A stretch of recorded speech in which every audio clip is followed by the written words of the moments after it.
Give me your attention as you drift to rest, and I shall give you timeless truths that will train your mind even while you sleep. If I keep faith with you this night, you must act upon it tomorrow.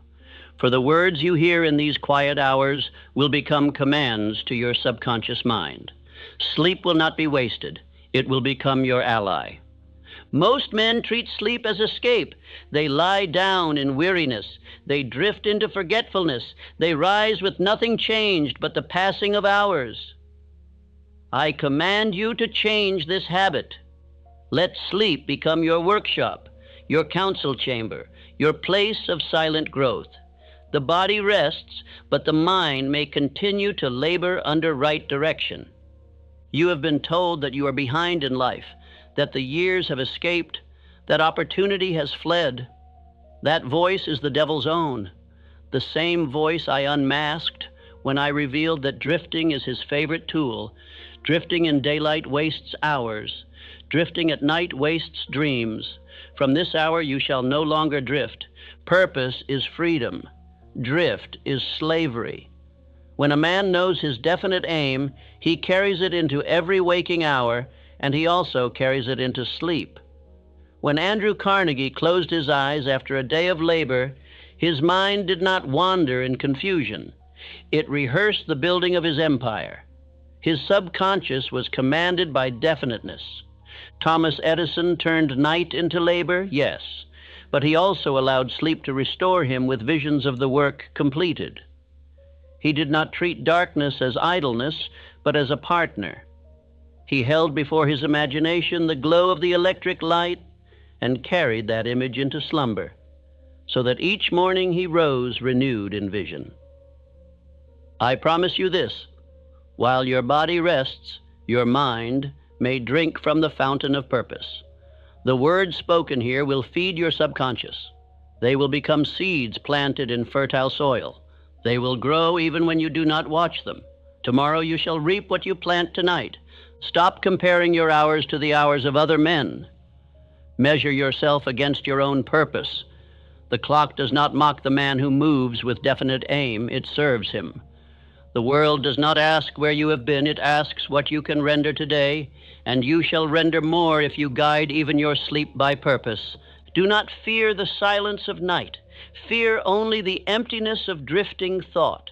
When your mind is not guided, the adversary seizes it. He fills it with fear, with regret, with idle memory. But when your mind is commanded by purpose, night becomes your ally. The subconscious obeys, and infinite intelligence supplies new ideas. As you settle into rest, repeat these words until they sink into your being. I rest with purpose. I feed my mind with truth. I drift only toward wisdom. Let them echo in your thoughts.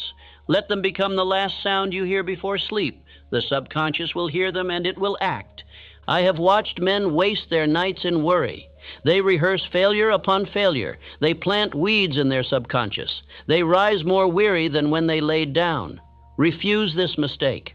Worry is drift. Faith is rest. Carry faith into sleep, and you will rise renewed. You may say, how can rest and work be one? I answer, rest without purpose is idleness. Rest with purpose is preparation. A field must lie quiet for a season, but when it has been sown, it produces a richer harvest. So with your mind. Sow it with definite purpose before you rest, and in silence it multiplies. Do not wait until morning to set your course. Set it now. As your eyes grow heavy, whisper your chief aim. Do not argue whether it is possible. Speak it as settled. The subconscious accepts definiteness without question. What you tell it at the edge of sleep, it carries as law through the night. You may recall nights when, upon waking, you found a new idea waiting in your mind. That is the proof of what I say. The subconscious labors while you rest. If it is guided, it brings forth treasure. If it is left to drift, it returns only confusion. Choose tonight to guide it with purpose. You are not too late. The man who plants an orchard at 60 enjoys its fruit. The man who plants a thought at midnight enjoys its harvest in the dawn. The measure is not years, the measure is definiteness. With a clear aim, you can redeem wasted time. With drift, you can waste the years ahead. Hear this charge as you drift. Sleep is not escape, but training. The truths spoken here will repeat in your mind until they are fixed. They will become habits. They will become your character, and your character will become your destiny. Purpose directs all, even the silence of the night. Repeat after me in the stillness. I rest with purpose. I feed my mind with truth. I drift only toward wisdom. Say it with calm conviction. Let it quiet your breath. Let it still your limbs. Let it guide your thoughts into slumber. The words will remain when consciousness fades. I command you, do not waste another night. Make sleep your ally. Drift with purpose. Plant with faith. Rest with calm. Rise with power. The hours of darkness are now yours, and they shall serve you. Desire is the starting point of all achievement. Without desire, no man moves, no plan endures, no dream awakens. Tonight, as you drift into rest, I command you to bring before your mind the picture of your burning desire, for what you hold as image in these hours will shape the steps of your tomorrow. Desire does not shout, it glows. It is a flame within the chest that continues to burn even when eyes grow weary. You may rest the body, but I will not permit you to let your desire sleep. It must remain alive, steady, glowing through the night, for it is the secret fire that draws opportunities toward you. I give you 6 steps to turn desire into riches. Write the exact thing you want. Name the price you will pay. Fix the date by which it shall be done. Form a plan and begin at once. Write all in clear words. Read it aloud morning and night. These 6 steps are the ladder by which desire climbs into reality. Do not neglect them. They are simple, but they are not to be taken lightly. The man who ignores one step weakens the whole ladder. The man who completes all 6 finds his dream becoming flesh. Desire without plan is a wish. Desire with plan and action is command, and command compels the world to obey. Tonight, as you close your eyes, whisper the first step. Name the thing you want. Speak it in plain words.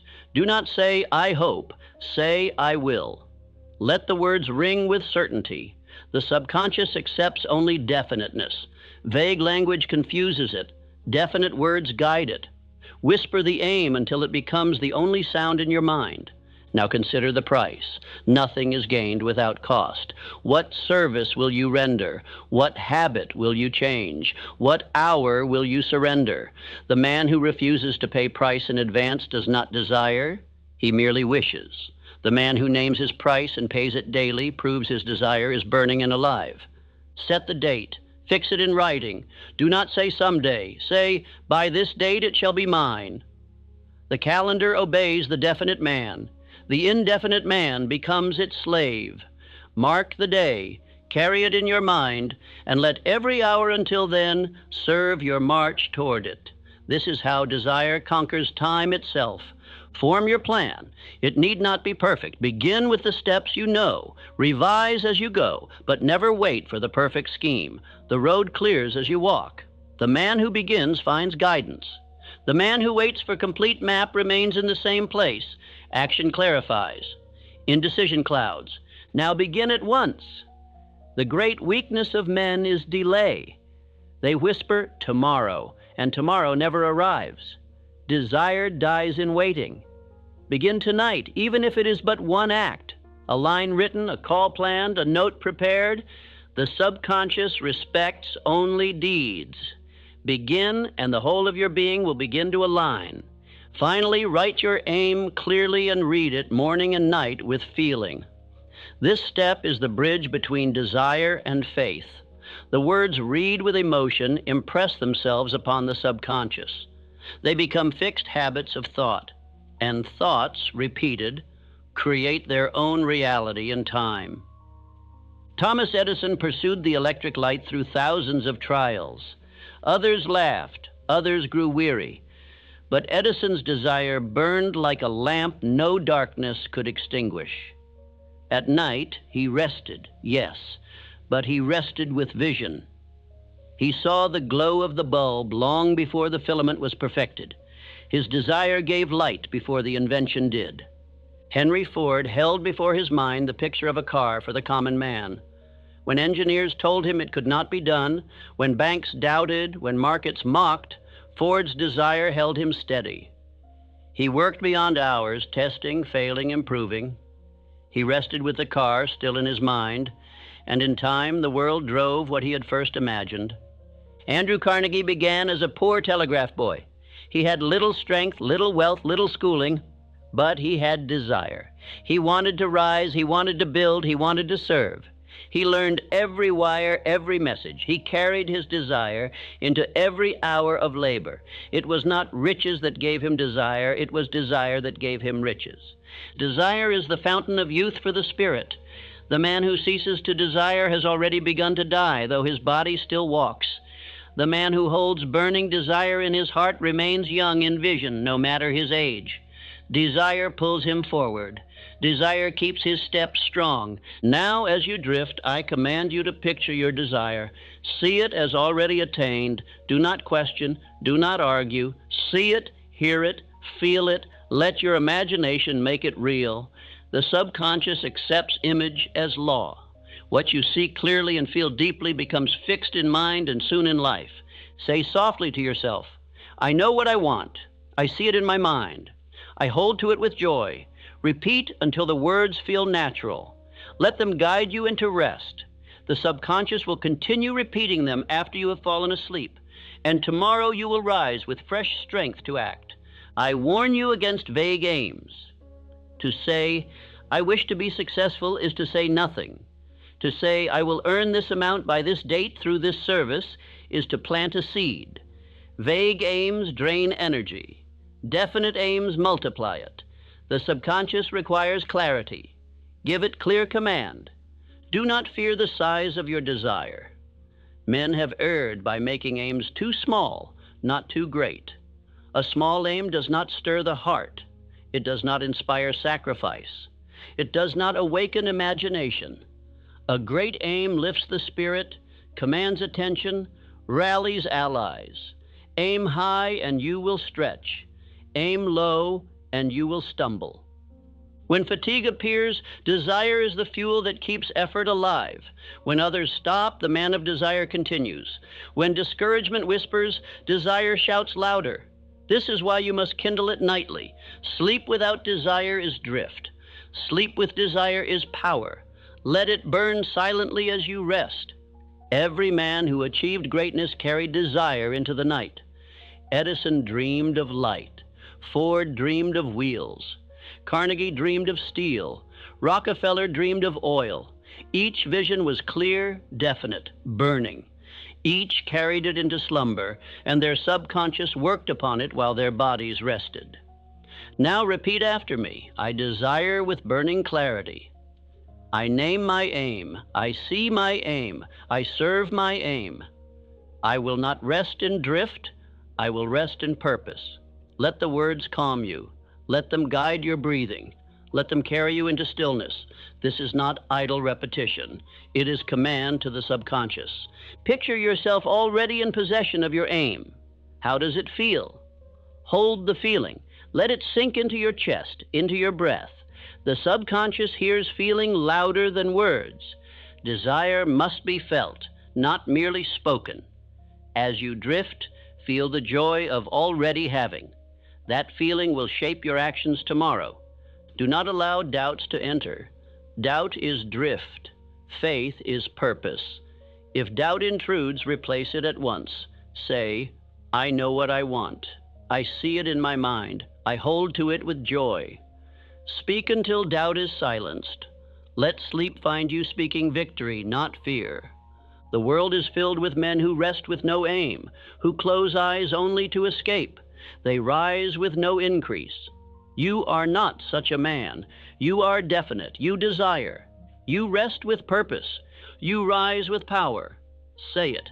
I rest with purpose. I rise with power. Desire is the flame that burns in silence. Even as the room grows quiet, even as your limbs grow heavy, the flame burns. Let it. Do not put it out. Protect it from drift. Feed it with affirmation. Let it glow steadily through the hours of night. It is your eternal lamp. And now, yield yourself to sleep. Whisper once more, I know what I want. I see it in my mind. I hold to it with joy. Whisper it again until words become dream. The subconscious has heard. It will not forget. Desire will work as you rest, and in time the world will yield to your definiteness. Faith is the gentle power that calms the mind and strengthens the heart. It is not noise, it is not boast, it is quiet certainty. Tonight, as you drift into sleep, I command you to clothe yourself in faith, for faith is the only shield against fear, and it is the medium through which all desire is transformed into reality. Faith is not accident, it is cultivated. It is a state of mind created by repeated suggestion until the subconscious accepts victory as natural. You may plant fear, you may plant doubt, or you may plant faith. Whatever you plant, the subconscious grows. I command you to plant faith this night, and it shall grow into courage and calm. I place in your hands the self-confidence formula. Read it each morning and each night until the words are written in your spirit. Say, I know that I have the ability to achieve the object of my definite purpose. Therefore, I demand of myself persistent, continuous action toward its attainment, and I here and now promise to render such action. Say, I realize that the dominating thoughts of my mind will eventually reproduce themselves in outward action and gradually transform themselves into physical reality. Therefore, I will concentrate my thoughts for 30 minutes daily upon the task of thinking of the person I intend to become, thereby creating a clear mental picture. Say, I know through the principle of autosuggestion that any desire I persistently hold will in time seek expression through some practical plan. Therefore, I will devote 10 minutes daily to demanding of myself the development of self-confidence. I repeat these pledges not as fancy, but as law. Say, I clearly write my definite chief aim, and I will never stop until I have developed sufficient confidence for its attainment. I realize that no wealth can long endure unless built upon truth and justice. Therefore, I will engage only in transactions that benefit all they affect. I will cause others to believe in me because I will believe in them. Repeat quietly, I have faith in myself. I have faith in my purpose. I have faith in infinite intelligence to supply the plan. I have faith in my allies to stand with me. I have faith in the rhythm of persistence to carry me. Whisper these lines until the breath slows, until the words carry you into stillness. Abraham Lincoln carried faith when all else seemed lost. The Union was torn, defeat appeared near, and yet his words spoke certainty. He declared that the nation must endure, and his steady voice planted faith in millions. His calm did not come from outward signs. It came from inward faith, fixed upon purpose. Charles M. Schwab carried faith when markets trembled, men feared collapse, but Schwab spoke of growth. His belief steadied thousands of workers. His confidence turned panic into productivity. Faith in expansion kept mills alive when doubt would have closed them. His calm faith was a shield not only for himself, but for his men. Faith is more than belief, it is mental order. The man of faith refuses to admit idle talk.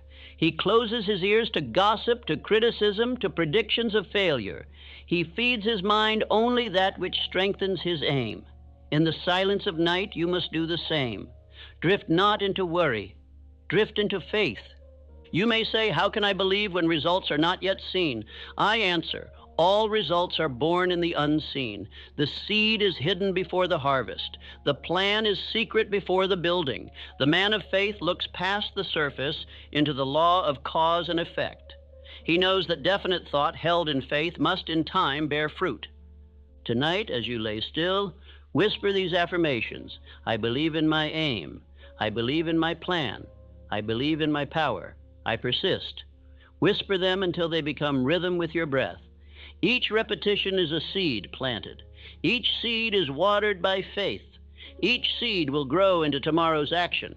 I warn you against careless words. To say, I am too old, I am too late, I cannot, is to plant poison. The subconscious hears and obeys. Replace such words with truth.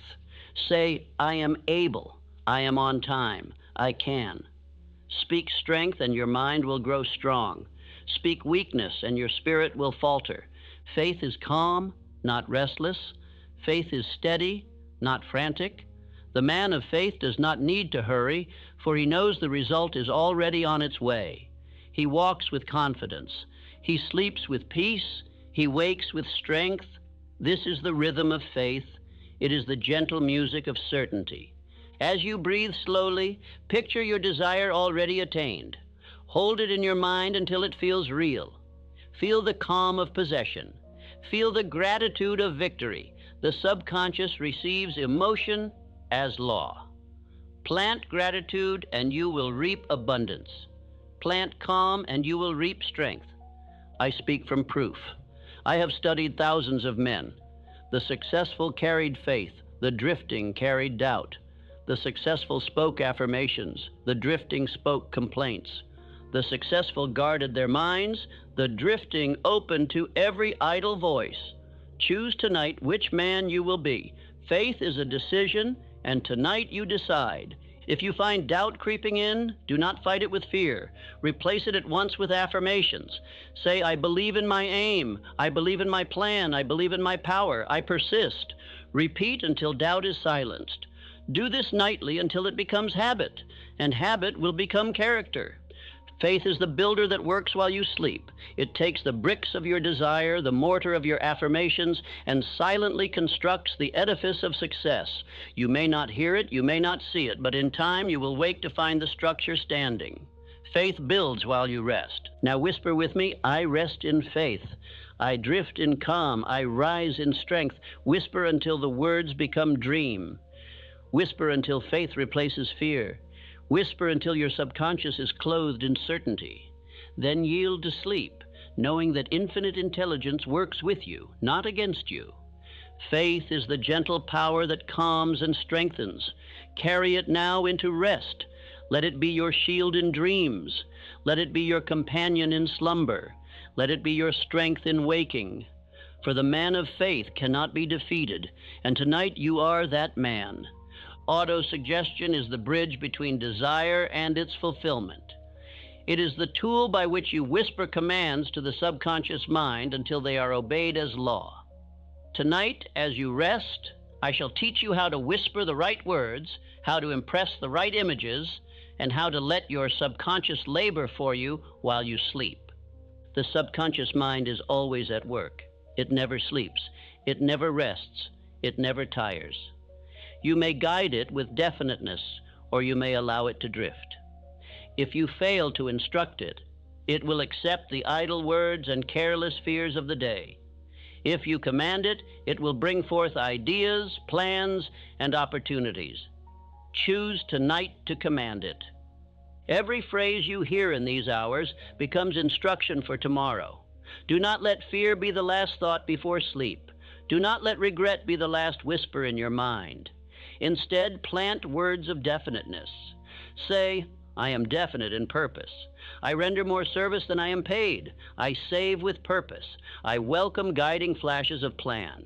You may ask, how can words so simple alter destiny? I answer, all great changes begin in thought. The words repeated with feeling sink into the subconscious. They become habits of thought. Habits of thought become habits of action. Habits of action become character. Character becomes destiny. It begins with words whispered at the edge of sleep.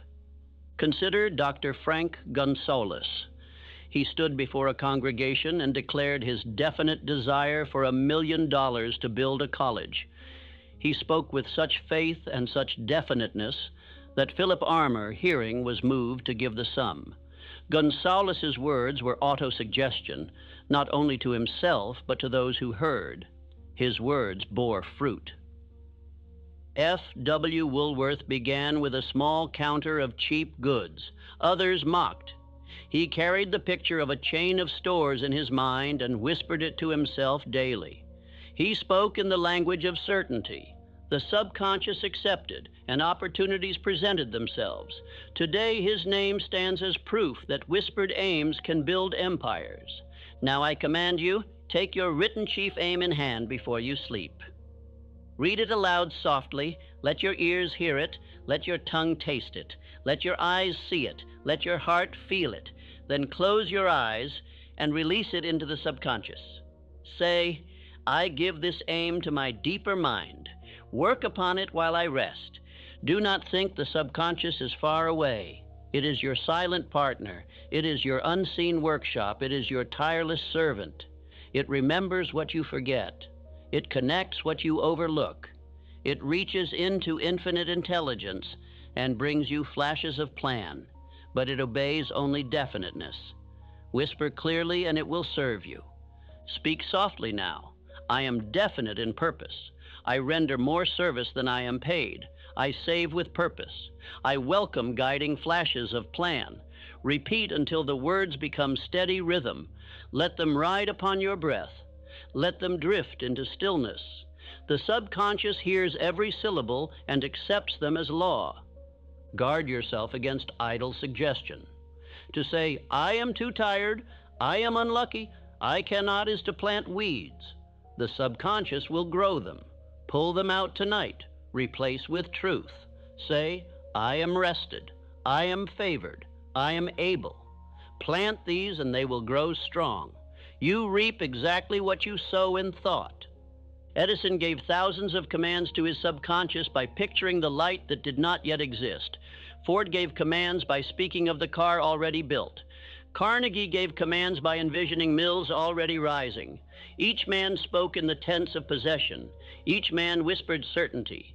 Each man reaped exactly what he sowed. As you lay still, imagine your aim already complete. See it, hear it, feel it. Do not argue. Do not doubt. The subconscious does not debate. It obeys. Give it definite images, and it will create definite plans. Give it vague wishes, and it will return only drift. Tonight, feed it clear command. You may recall mornings when an idea greeted you suddenly. That is the subconscious delivering what you gave it.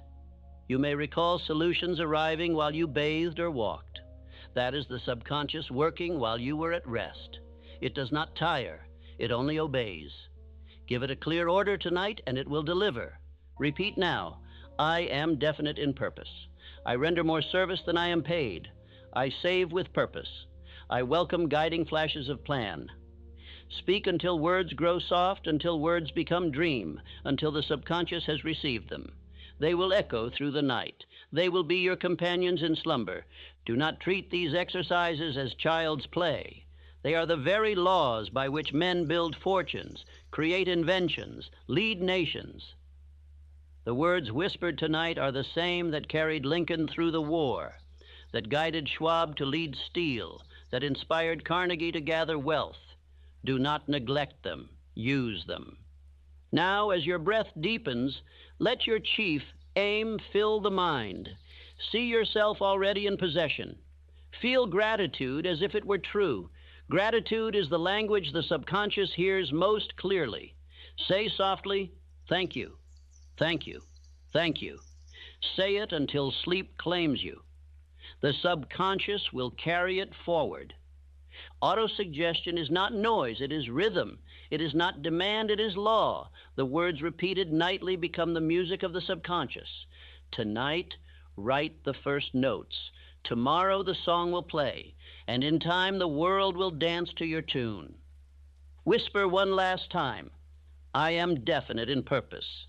I render more service than I am paid. I save with purpose. I welcome guiding flashes of plan. Whisper until words fade into silence. The subconscious has heard. It will work while you sleep, and when you wake, it will give you strength to act. Rest now. Your commands are planted. Your subconscious is at labor. Infinite intelligence is your ally. Sleep in peace. Drift in certainty. Rise in power. Decision is the stroke of the sword that cuts away retreat. Persistence is the shield that bears the blows of resistance. Together they form the pillars upon which all enduring success is built. Tonight, as you drift toward sleep, I command you to build both into your very soul. You shall not drift. You shall decide, and you shall persist. A man without decision is like a ship without rudder. He drifts wherever the current pushes, sometimes forward, sometimes backward, often in circles. A man with decision is like a captain who sets his compass and steers into the wind. Even in storm, his course is true. Tonight I command you to be that captain. Decide. Fix your aim. But decision alone is not enough. One may decide and then falter. One may decide and then quit. The history of failure is written in the stories of those who decided once but did not persist. Persistence is the long obedience. It is the daily repetition of the decision. It is the refusal to quit when others whisper surrender. I give you proof. Henry Ford faced mockery when he decided to build one car for the masses. Bankers sneered, engineers doubted, rivals ridiculed. Yet he held to his decision. He persisted. He poured year after year into the Model T. The world bent at last to his persistence, and today his name rides upon every road. Thomas Edison tested thousands of materials for his filament. Time after time it failed. A weaker man would have quit after 10 trials, after 100, after 1,000. But Edison persisted. He counted failure as progress. He declared, I have not failed. I have discovered thousands of ways that will not work. Persistence crowned his decision with victory. Colonel Sanders carried a chicken recipe in his hand when most men carry only memories of youth. He decided it was worth offering. He persisted though doors closed by the hundreds. At last one opened, and the world tasted his persistence. Age did not defeat him. Decision and persistence carried him where drift never could.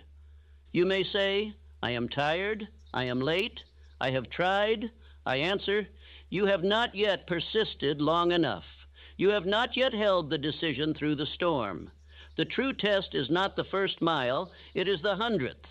The true test is not the first rejection, it is the 1,000th. Persistence is measured in endurance. Tonight, as you rest, I command you to rehearse your decision. Say softly, I decide now. I persist always. Temporary defeat is my teacher. Victory belongs to me. Whisper until the words become breath. Whisper until they become rhythm with your heart. Whisper until the subconscious accepts them as eternal law. Decision ends hesitation. Persistence ends failure. When the mind has chosen and the will has endured, nothing can stop it. The world yields to the man who will not be moved. Opportunities align with him. Allies gather around him. Circumstances adjust themselves to him. He has chosen and he has persisted, and therefore he has won. Do not fear defeat. Temporary defeat is not failure. It is teacher. It whispers what must be changed, what must be improved. It strengthens character. Only quitting is failure. Only surrender is loss. If you rise after every fall, if you persist after every blow, you have not failed, you have advanced. In Outwitting the Devil, I revealed that drifting is the devil's great weapon. The drifter postpones decisions. The drifter quits when weary. The drifter floats from one aim to another, never arriving. You must not drift. You must decide. You must persist. Even in sleep, you must rehearse the sound of a settled will. Say now with me, I am not a drifter, I am definite. I decide once, and I do not retreat. I persist daily. I endure, I rise, I conquer. Say it slowly. Let the words fall like hammer upon anvil. Each repetition forges strength. Each whisper drives weakness away. Each breath plants persistence deeper. You may remember moments when indecision cost you dearly. You may recall projects begun and abandoned. Do not grieve. Learn. Decide now that you will never again quit upon your chief aim.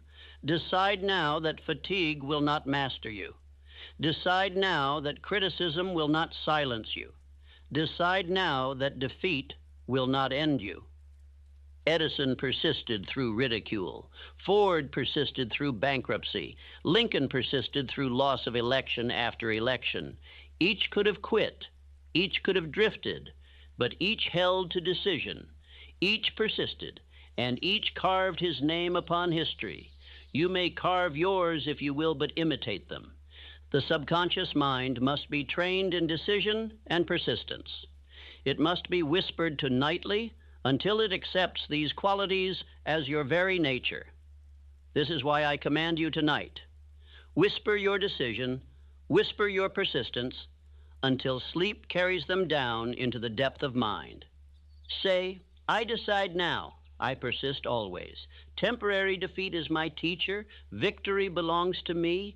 Say it again. Say it until your eyes grow heavy. Say it until your body grows still. Say it until sleep itself is clothed in decision and persistence. Do not think of tomorrow's toil with dread. Think of tomorrow's toil as the proof of your persistence. Each task is a chance to prove endurance. Each hour is a chance to strengthen decision. Each obstacle is a chance to conquer. Each delay is a chance to outlast. This is the glory of persistence. I warn you against the language of quitting. Do not say I cannot. Do not say I will try. Say instead I will. Say I endure. Say I continue. The subconscious believes your words. Feed it only with persistence. Never feed it with quitting. If you feel fear, do not retreat. Replace fear with decision. Say, I have decided, I do not turn back. Fear cannot survive where decision is firm. Fear cannot outlast persistence. Fear flees from the man who marches without pause. Decision and persistence are like two strong hands. One grasps the plan, the other holds it firm through storm. Together they carry any burden. Together they lift any load. Together they build empires, inventions, nations. Together they will build your destiny. Tonight as you drift, hold them in your spirit. Whisper them until sleep comes. Let them carry you into dreams. Let them guard you through slumber. Let them raise you at dawn. Say, I decide now. I persist always. Temporary defeat is my teacher. Victory belongs to me. And now rest. Your decision is made. Your persistence is planted. The subconscious has heard. It will work through the night. Tomorrow you will rise with new strength. You will walk with new courage. You will endure. You will conquer. The mastermind is the joining of two or more minds in harmony for the attainment of a definite purpose. From this union arises a power greater than any one mind could command alone. Tonight, as you drift into rest, I will show you how even in silence you may summon this power, and how harmony in thought multiplies your strength. Infinite intelligence flows most freely where harmony reigns. Discord blocks it. Doubt blocks it. Suspicion blocks it. But harmony, faith, and mutual purpose open the channel wide. A mastermind council is not merely men in a room. It is the meeting of spirits. It is the blending of minds into one greater mind, touched by infinite intelligence. Andrew Carnegie confessed that he attributed all his fortune to the power of his master mind. He gathered able men around him, men of different gifts, men of strong will, men of practical skill. He united them by a definite aim, and he kept them in harmony. Alone he could not have built steel empires. With them he did. Thomas Edison filled his invention factory with inventive minds. Ideas sparked from one to another. Their harmony produced continuous breakthroughs. Edison did not claim solitary genius. He claimed the power of the mastermind. His name remains, but behind his name were many hands, many minds, many hearts moving in harmony. John D. Rockefeller surrounded himself with advisors he trusted. He could have chosen to hold all decisions alone, but he knew the law. Coordination multiplies power. He placed men where they were strongest. He listened. He decided. Harmony preserved his energy, extended his reach, and gave him victories that a single mind could never sustain. You may say, I am alone tonight. What mastermind can I have? I answer, in thought you may summon allies. As you rest, picture your council. Picture men of integrity and skill sitting with you. Picture them in harmony, lending you their strength. The subconscious accepts images as law.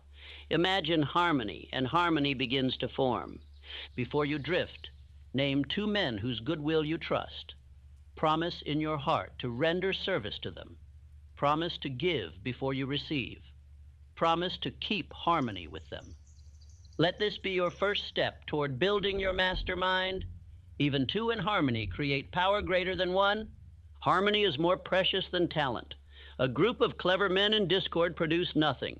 A group of average men in harmony move mountains. Harmony is the secret of multiplication. Without it, division consumes. With it, increase flows. As you rest tonight, I command you to plant harmony in your heart. Say softly, I attract men of harmony. We plan in unity. We build in order. We succeed together. Whisper until the words fill your chest. Whisper until the image of harmony becomes dream. The subconscious will accept. And tomorrow you will find yourself drawn toward men who strengthen you, away from men who weaken you. I warn you, admit no cynic into your circle. Admit no chronic critic. Admit no idler. They will poison the spring of youth. They will corrode harmony. They will destroy power. Be kind, but be firm. Remove discord at once. Replace it with men of faith, men of will, men of integrity. The mastermind does not mean agreement on all matters. It means agreement on purpose. Differences of opinion may sharpen plan, but differences of spirit break harmony. Guard the spirit. Keep purpose high. Keep respect firm. Keep service mutual. Thus will the mastermind remain strong. Even in silence, the mastermind may work. As you sleep, picture your allies laboring beside you. Picture their strength joining yours. Picture infinite intelligence flowing through the union. Let the image settle into subconscious. While you rest, harmony will grow. Allies will be drawn, and soon the unseen will become seen. I have seen men transformed when they entered the right counsel. A weak man became strong when placed among the persistent. A timid man became bold when placed among the courageous. A doubtful man became faithful when placed among believers. Environment shapes the mind. The mastermind is deliberate environment. Carnegie chose his men carefully. He gave them authority. He trusted them. They trusted him. Together, they conquered. Edison valued the sparks of his assistants. He listened, he tested, he praised. They gave him loyalty. Rockefeller built loyalty through fairness. Each example proves the mastermind rests on mutual faith. Say with me, I attract men of harmony. I render more service to them than I demand. I keep faith with them. Together we succeed. Whisper slowly. Let each word plant itself deep. Let the subconscious hear not only the word, but the feeling. Harmony must be felt as well as spoken. The devil cannot rule where harmony reigns. Discord is his tool. Gossip is his weapon. Suspicion is his snare. Close your ear to gossip. Close your mouth to criticism. Keep your mind fixed on purpose. Keep your spirit fixed on harmony. Thus you will disarm the enemy and keep the gate of your counsel safe. As you drift, see yourself seated at the head of a table. Around it sit your allies. They nod in agreement. They offer counsel. They speak with calm conviction. You thank them. You listen. You decide. You rise stronger than you sat down. Carry this vision into dream, and tomorrow you will feel its strength. Do not neglect the law of service. Render first. Give more than you ask. Be loyal before you expect loyalty. Harmony grows where service is mutual. Harmony dies where selfishness rules. Make yourself indispensable to your allies, and they will become indispensable to you. This is the rhythm of the master mind. Even two in harmony create a third mind greater than both. Add a third ally, and the power multiplies again. Add a fourth, and the increase becomes astonishing. This is no fancy. It is law. The power of thought in harmony is the power of electricity multiplied. It lights worlds. It builds fortunes. It sustains nations. As you rest, I command you to see yourself not as lone struggler, but as builder among builders. You are part of a chorus. You are part of a team. Even if tonight you lie alone, tomorrow you will find allies. The subconscious will guide you toward them if you plant the seed tonight. Say softly, I attract men of harmony. We plan in unity. We build in order. We succeed together. Whisper until breath grows slow. Whisper until eyelids grow heavy. Whisper until the words become dream. Your subconscious has heard. Harmony has been planted. The master mind begins in silence and grows into reality. Controlled attention is the secret power by which a man directs his energy toward one definite aim. Without it, his strength is scattered. With it, his strength is multiplied. Tonight, as you prepare to rest, I command you to guard your attention as a soldier guards his post, for what you dwell upon in these hours will shape your tomorrow. The mind becomes what it continually feeds upon. If you feed it fear, it grows fear. If you feed it gossip, it grows weakness. If you feed it complaint, it grows paralysis. But if you feed it definiteness, if you feed it purpose, if you feed it faith, it grows into a mighty power that can master circumstance itself. Controlled attention is the choice to hold thought steady upon the one thing that matters most. It is not wandering from one idea to another. It is not dividing the mind between 1,000 trivialities. It is fixing the whole force of your being upon your chief aim until every cell in your body vibrates with its pursuit. Woodrow Wilson carried controlled attention through storms of opposition. Men assailed him, critics mocked him, nations doubted him, yet he fixed his gaze upon his League of Nations. He refused to be turned aside. Though he faltered in body, his mind held steady. Controlled attention gave him dignity, and history remembers him for it. Abraham Lincoln faced ceaseless criticism. Newspapers ridiculed him, generals disobeyed him, rivals plotted against him. Yet Lincoln kept his attention fixed upon the preservation of the Union. He did not waste energy upon gossip. He did not permit his mind to be consumed by insult. He gave his attention only to that which served his aim. As you rest tonight, you must do the same. Close your mind against idle chatter. Refuse to rehearse insults. Refuse to wander in regret. Hold before you only your written chief aim. Let it be the last image in your mind before you drift. Say softly, I guard my attention. I admit only that which serves me. The devil seizes drifting attention.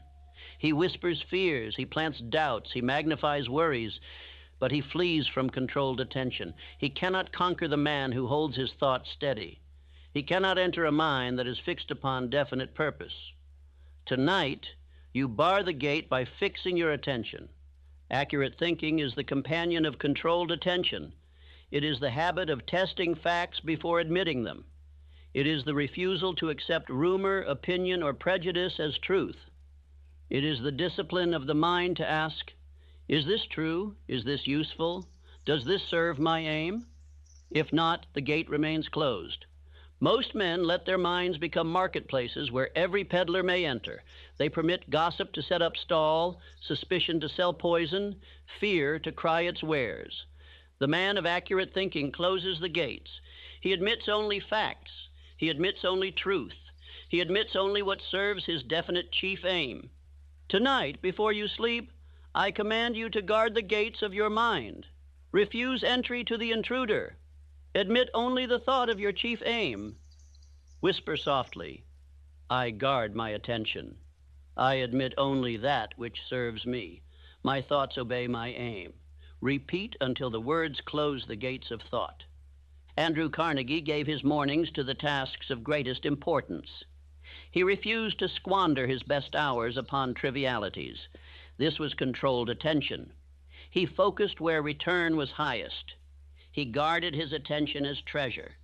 You must do the same, even as you sleep. Focus on what yields return. Refuse waste. Say now, I guard my attention. I admit only that which serves me. My thoughts obey my aim. Whisper until the words become rhythm. Whisper until your subconscious repeats them in dream. Tomorrow your mind will resist distractions, for you have planted in it the command to obey your aim. Do not underestimate the danger of idle thoughts. Many men are ruined not by enemies, but by their own wandering minds. They waste energy upon what others think, what others say, what others do. They scatter attention like seed upon stone. Nothing grows. Controlled attention is planting in fertile soil. Accurate thinking demands that you test every thought. Does this serve my aim? Is this founded upon fact? Does this strengthen me? If the answer is no, cast it out. If the answer is yes, admit it. This simple practice makes a man master of his mind. This practice will make you master of yours. As you drift into rest, imagine your mind as a great gate. At the gate stands a guard. The guard is your will. Behind the gate lies your subconscious. Do not permit the guard to sleep. Instruct him. Admit only thoughts of my chief aim. Admit only truth. Admit only strength. All else be gone. Say softly, I guard my attention. I admit only that which serves me. My thoughts obey my aim. Whisper again, let the words close the gate. Let the guard take his post. Let your subconscious rest under protection. Drift knowing your mind is safe, your purpose is guarded, your attention is controlled. Controlled attention multiplies energy. When a lens gathers rays of sun into a single point, fire bursts forth. When a man gathers his thoughts into a single aim, power bursts forth. This is law. Scatter light and it warms a little. Focus light and it burns steel. Scatter thought and it warms little. Focus thought and it conquers worlds. As you rest, focus your thought. Even if only for a few minutes before slumber, hold the image of your desire. Picture it clearly. Refuse all else. Let it be the sun gathered into point. Let it burn into your subconscious. This is controlled attention. This is the fire that will burn through obstacles. And I warn you, idle thoughts before sleep plant weeds. Do not review failures. Do not dwell upon insult. Do not imagine defeat. Replace all with image of victory. Replace all with affirmation of strength. Replace all with picture of definite aim. Guard the gates. Hold attention steady. This is your nightly duty. Say with me, I guard my attention. I admit only that which serves me. My thoughts obey my aim. Repeat until the words echo. Repeat until sleep itself obeys. Repeat until subconscious is trained to admit only strength. The devil will not enter. Drift will not invade.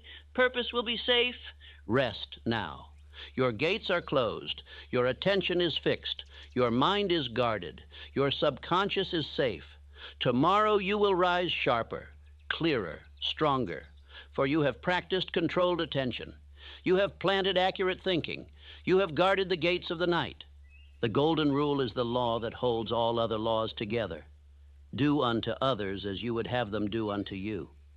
Every fortune built in truth, every friendship kept in harmony, every reputation that endures rests upon this law. Tonight, as you drift to rest, I charge you to let this rule govern not only your waking hours, but also your slumber. Peaceful sleep belongs to the man of clean conscience. He who deceives, he who cheats, he who tramples upon others may lie down, but his mind will not rest. His dreams will trouble him. His heart will accuse him. But the man who has rendered just and abundant service rests in calm. His mind is free, his spirit is quiet, his slumber is sweet. John Wanamaker built his house of commerce upon honesty. Customers trusted him, workers respected him, rivals admired him. Why? Because he dealt fairly. He gave more than he took. His name was clean. And because his conscience was clear, he rested without fear. The same may be yours if you build upon the golden rule. Andrew Carnegie grew wealthy, yes, but he gave back. His libraries still stand. His gifts of education still serve. He sought to balance fortune with service. He kept trust with the public. Because of this, his rest was not poisoned by guilt. Service cleanses the spirit. The golden rule redeems the burden of wealth. John D. Rockefeller faced storms of criticism, but he preserved harmony by keeping his word, by paying debts, by dealing fairly in agreement. Men trusted his signature because it was bond. The golden rule guarded his name. The golden rule gave him calm. A name trusted is a pillow softer than down. Tonight, as you drift, forgive those who have wronged you. Release bitterness, release anger. Release the heavy burden of resentment.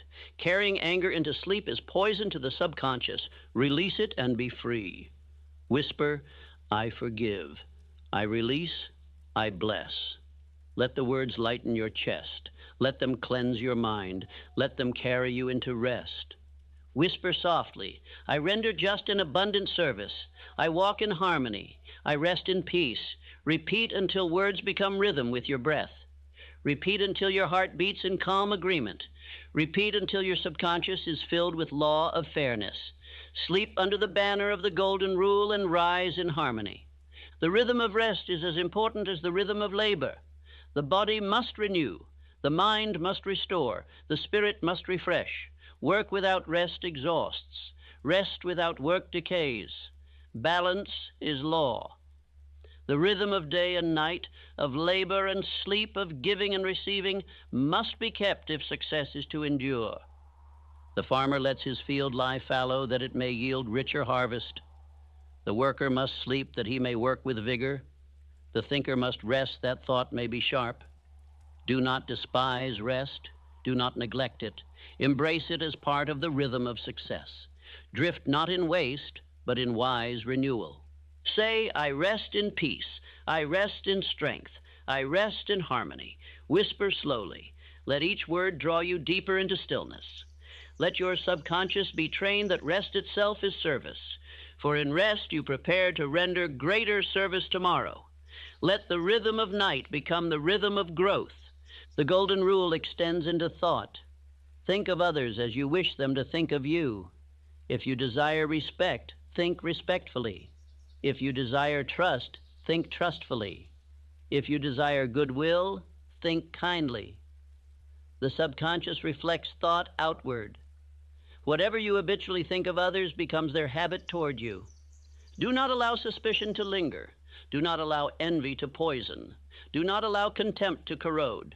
Replace each with honor, with admiration, with charity. Think highly of others and you lift yourself. Think ill of others and you pull yourself down.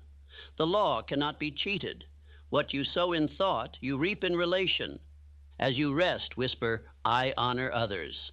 I see their worth. I speak of their strength. I invite honor in return. Repeat until the words enter deep. Repeat until subconscious paints them into dream. Repeat until harmony is natural. You will rise tomorrow with softer speech, with kinder thought, with stronger relations. The golden rule is not weakness, it is power. It wins allies, it builds trust, it opens doors. A reputation for fairness is more valuable than gold. A name for justice is more enduring than stone. Men will move mountains for one they trust. Men will oppose endlessly one they suspect. Guard your name with fairness. Say tonight, I render just and abundant service. I walk in harmony. I rest in peace. Whisper again.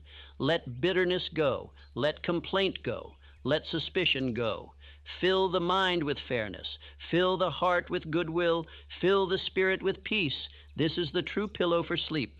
In the silence of night, infinite intelligence moves more freely through a mind at peace.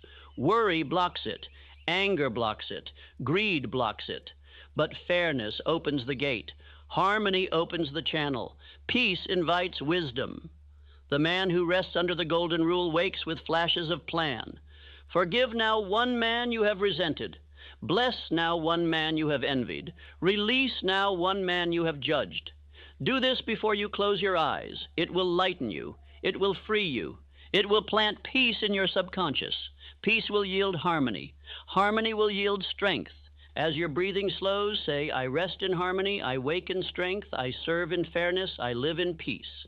Say it softly. Say it until it becomes dream. Say it until subconscious carries it through the night. Sleep now in the rhythm of the golden rule. Drift not to forgetfulness, but to wisdom. For in these hours you grow. In these hours your subconscious obeys. In these hours infinite intelligence speaks. Sleep is not escape, but training. Rest is not waste, but renewal. Tonight you sleep under law. Tonight you sleep under fairness. Tonight you sleep in peace. If you currently possess nothing, ask yourself honestly, how long will you tolerate this poverty? Do you accept this condition willingly, or is it merely a state you've passively drifted into? I tell you plainly, poverty is not imposed upon a man by fate. It is a condition he accepts when he refuses to act with definiteness and purpose. The power to change your financial destiny rests solely in your hands, but only if you awaken now and grasp it firmly. Understand clearly that wealth is never accidental. Andrew Carnegie, the wealthiest man of his day, told me directly, fortunes are built not by chance, but by design. He began life in abject poverty, yet he did not remain there. Carnegie was not lucky. He was decisive. He decided precisely what he wanted and pursued it with relentless clarity. Today, you must do the same if you wish to rise above your current circumstances. Thomas Edison, whose inventions illuminated the world, began with little formal education and almost no resources. Yet he transformed mere ideas into vast wealth. Edison did not wait for perfect conditions. He created them. His achievements were not by happenstance, but by persistent decision and relentless effort. He acted from certainty, not hope. If you wish to build wealth from nothing, you must act as Edison did, with clarity, focus, and unwavering purpose. If you drift waiting for fortune to find you, it never will. Wealth does not seek those who merely dream. It rewards those who act decisively and immediately. Your hesitation and delay today sow the seeds of regret tomorrow. You will look back upon your life realizing painfully that your poverty was not caused by lack of opportunity, but by lack of decisive action. Do not let this be your fate. Imagine now, clearly and vividly, the freedom and power your first $1 million will provide. Picture the comfort of knowing your needs are secured, the confidence in your posture, the clarity in your thoughts. Consider the impact on your family, the legacy you will leave, the influence you will wield. Contrast this sharply with the pain of poverty, the anxiety, the limitation, the constant shadow of inadequacy. Decide today which reality you will claim. This message carries wisdom and strategies proven by history's wealthiest minds: Carnegie, Edison, Ford. These men were not born into wealth, nor were they exceptionally gifted at the outset. They simply chose their path clearly, acted upon it decisively, and refused to drift. If they could rise from humble beginnings, you can too, but only if you act immediately upon these principles and commit fully to the course. Wealth creation demands clarity of purpose. You must know exactly what you desire, when you desire it, and how you intend to achieve it. The world is littered with men who have vague hopes but no definite aims. Their results match their confusion. Today, you must decide clearly and unequivocally what you will achieve. There can be no uncertainty. Your mind must become a fortress of clarity and your actions precise. You must cultivate burning desire, the kind of desire that moves mountains, defies obstacles, and carries you through failure after failure until success is achieved. Edison failed thousands of times before perfecting the light bulb, yet his burning desire made failure impossible. When your desire becomes obsessive, it transforms challenges into stepping stones. You must ignite that fire within yourself today. Faith is not mere belief. It is the absolute certainty that your vision will become reality. Henry Ford did not merely believe in his vision. He acted from it with unshakable conviction. He spoke and moved as if success was already secured. His faith magnetized resources, opportunities, and people. Your faith must become unshakable, your belief absolute, and your actions unwavering. Organized planning is the blueprint that directs your actions. Carnegie built his steel empire with meticulous care, each step calculated, every action deliberate. Wealth does not come from chaos, but from order. You must plan your journey with precision, lay out measurable milestones, and take daily steps toward your aim. Your plan becomes the roadmap, guiding you safely and swiftly toward wealth. Persistence transforms temporary defeat into lasting victory. Edison's persistence turned countless setbacks into eventual triumph. He refused to acknowledge defeat as permanent. Persistence is the daily discipline of continuing action despite obstacles, delays, and frustrations. You must become unstoppable, a force of determination that cannot be dissuaded by setbacks or difficulty.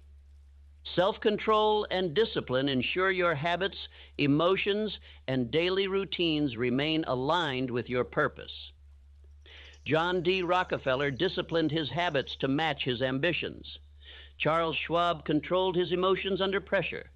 Without self-mastery, no fortune can be maintained.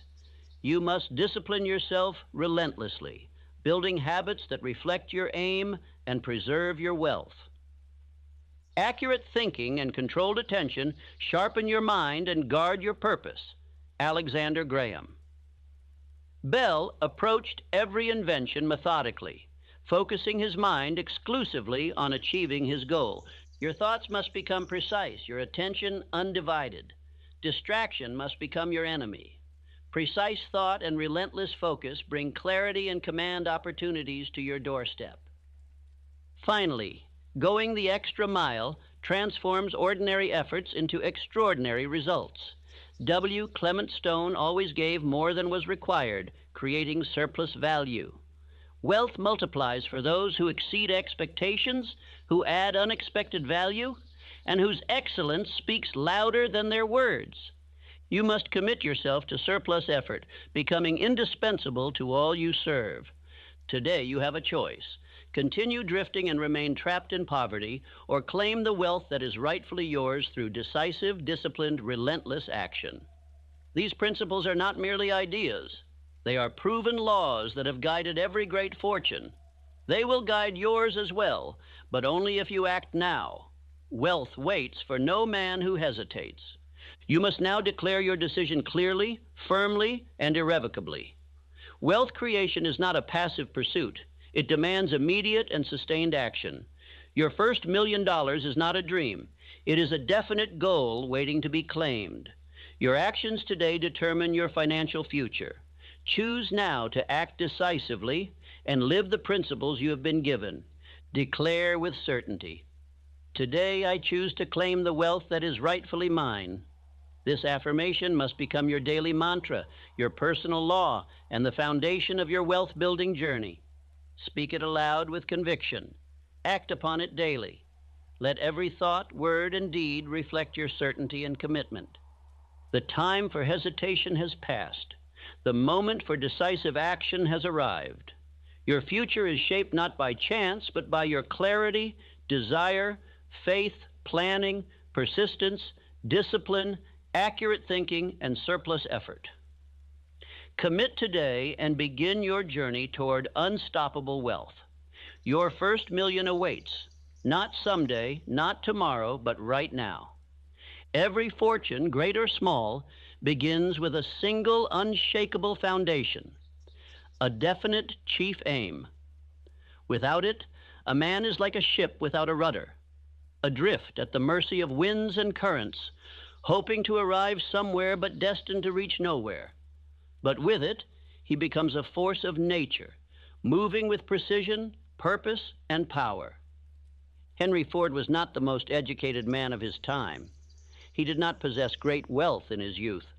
What he did possess was an immovable vision, to build an affordable automobile that every man could own. That vision became his obsession. He did not deviate. He did not dilute it. He held it clearly in his mind and acted as though it was already achieved.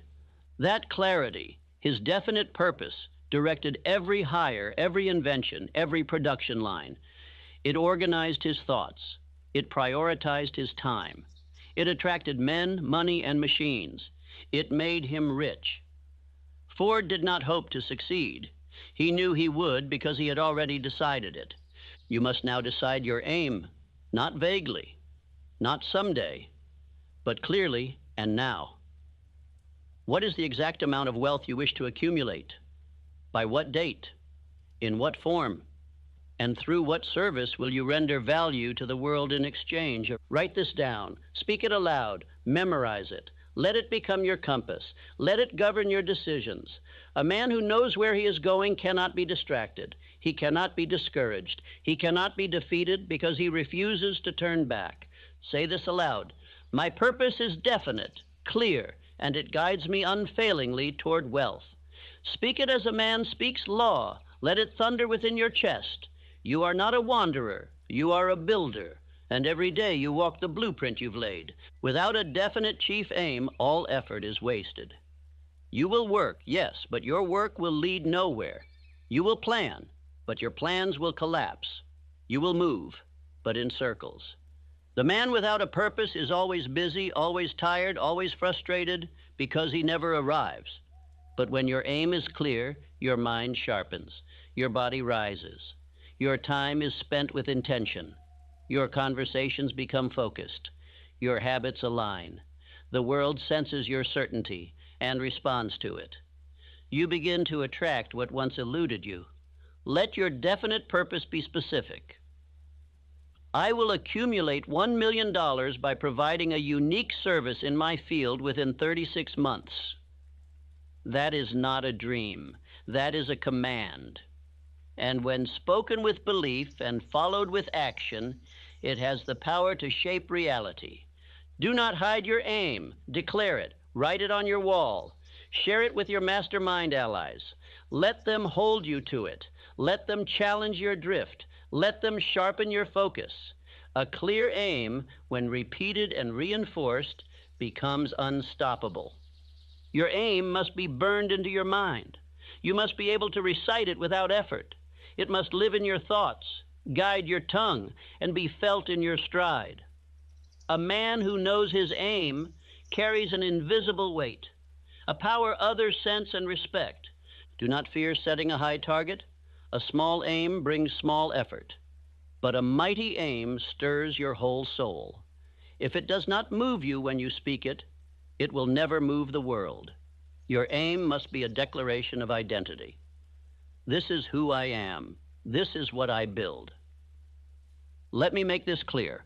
No man becomes rich by accident. If he inherits money, it soon disappears unless guided by definite purpose. If he earns it by chance, it slips through his hands. Only the man with a chief aim holds wealth with security and multiplies it with intention. Most men fail because they refuse to decide. They are always thinking about it. They are always working on something. They move from idea to idea like bees without a hive, buzzing with activity yet producing nothing. Decide now to separate yourself from this aimless crowd. Once you decide, everything changes. Your mind begins to filter what matters from what distracts.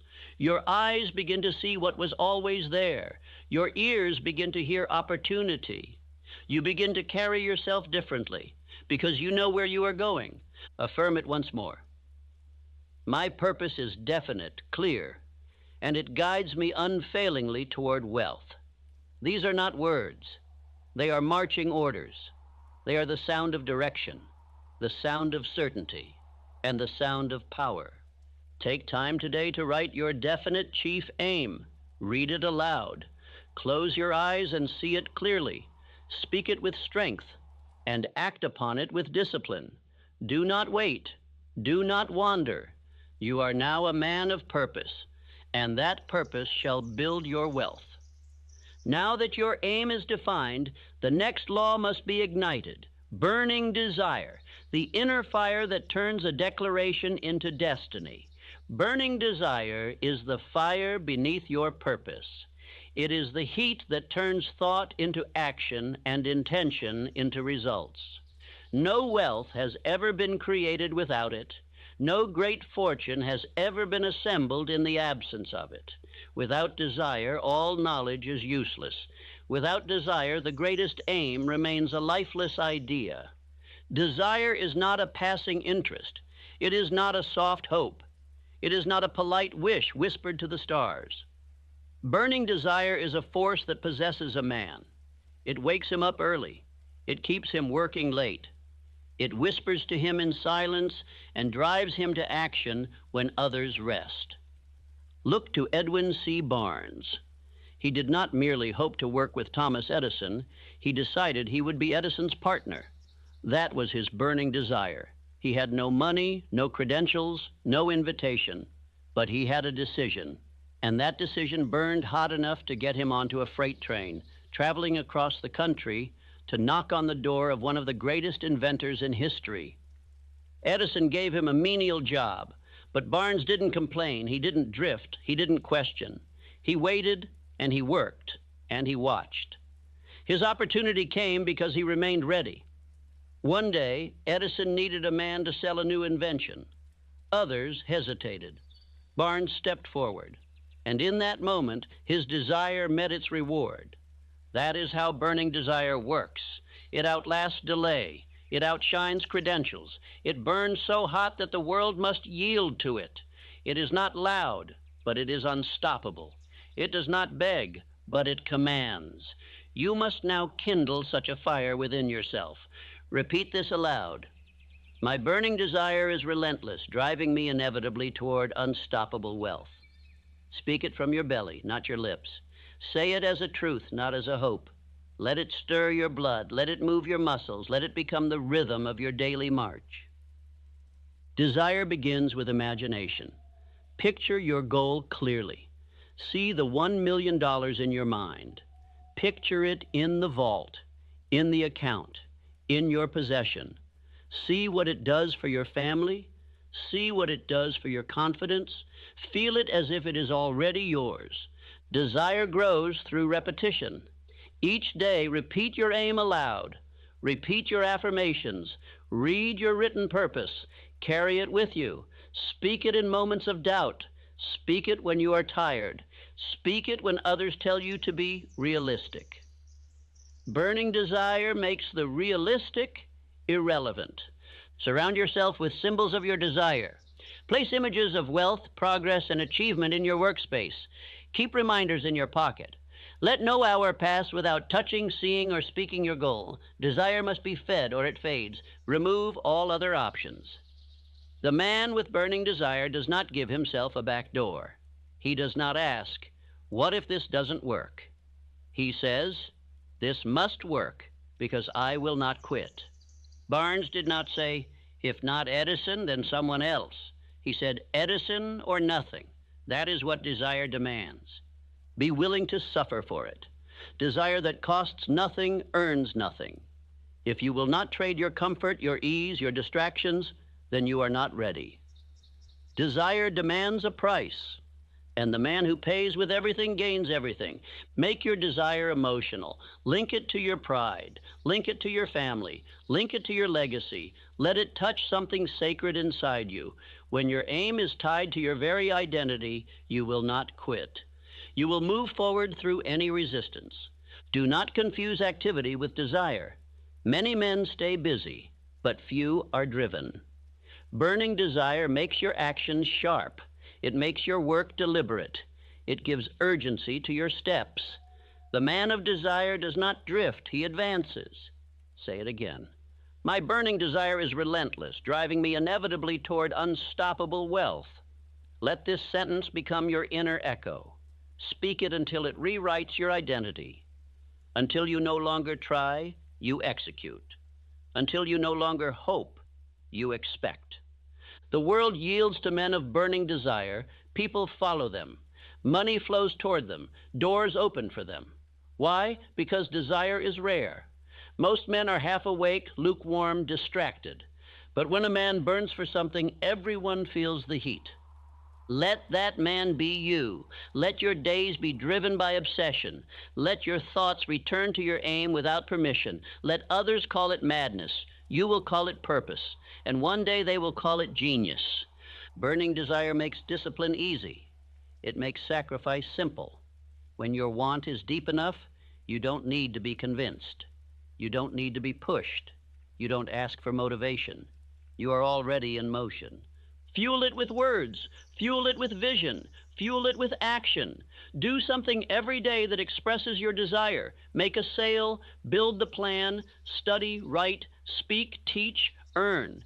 Each act is another log on the fire. Let it burn higher. Desire must become your name, your character, your way of being. You must become the man whose presence says, "This man is going somewhere." People should feel your certainty before you speak. That's the mark of a man with purpose and fire. One final time. My burning desire is relentless, driving me inevitably toward unstoppable wealth. Let this be the furnace that powers all 8 principles. Let it breathe into your purpose. Let it carry your faith. Let it strengthen your plan.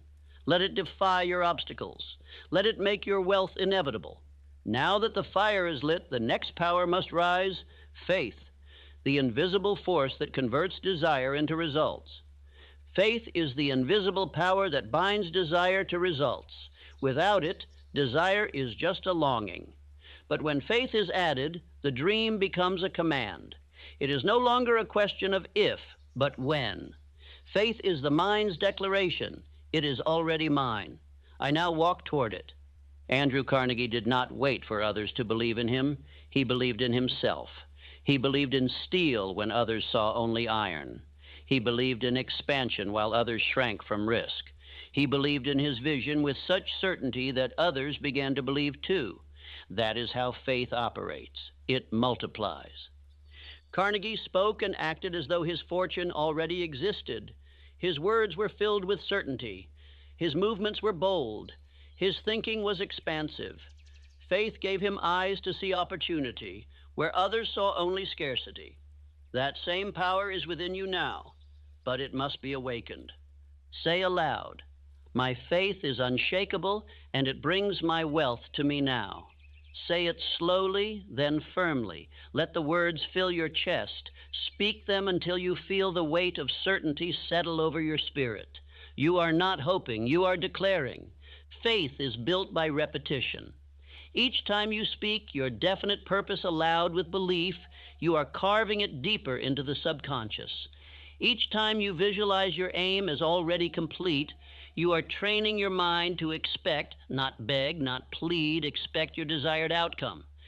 Do not mistake faith for blind optimism. It is not denial of facts, it is mastery over fear. The man of faith sees the facts but still walks forward. He does not wait for evidence to believe. He believes, and then evidence appears. Train your faith by controlling your inner language. Cast out weak phrases such as maybe, I'll try, or I hope. These words poison the mind. Replace them with words of certainty. I will, I am, it is done. Faith grows strong in the soil of confident speech. Your thoughts must match your aim. Do not dream of wealth while thinking thoughts of lack. Do not speak of greatness while fearing criticism.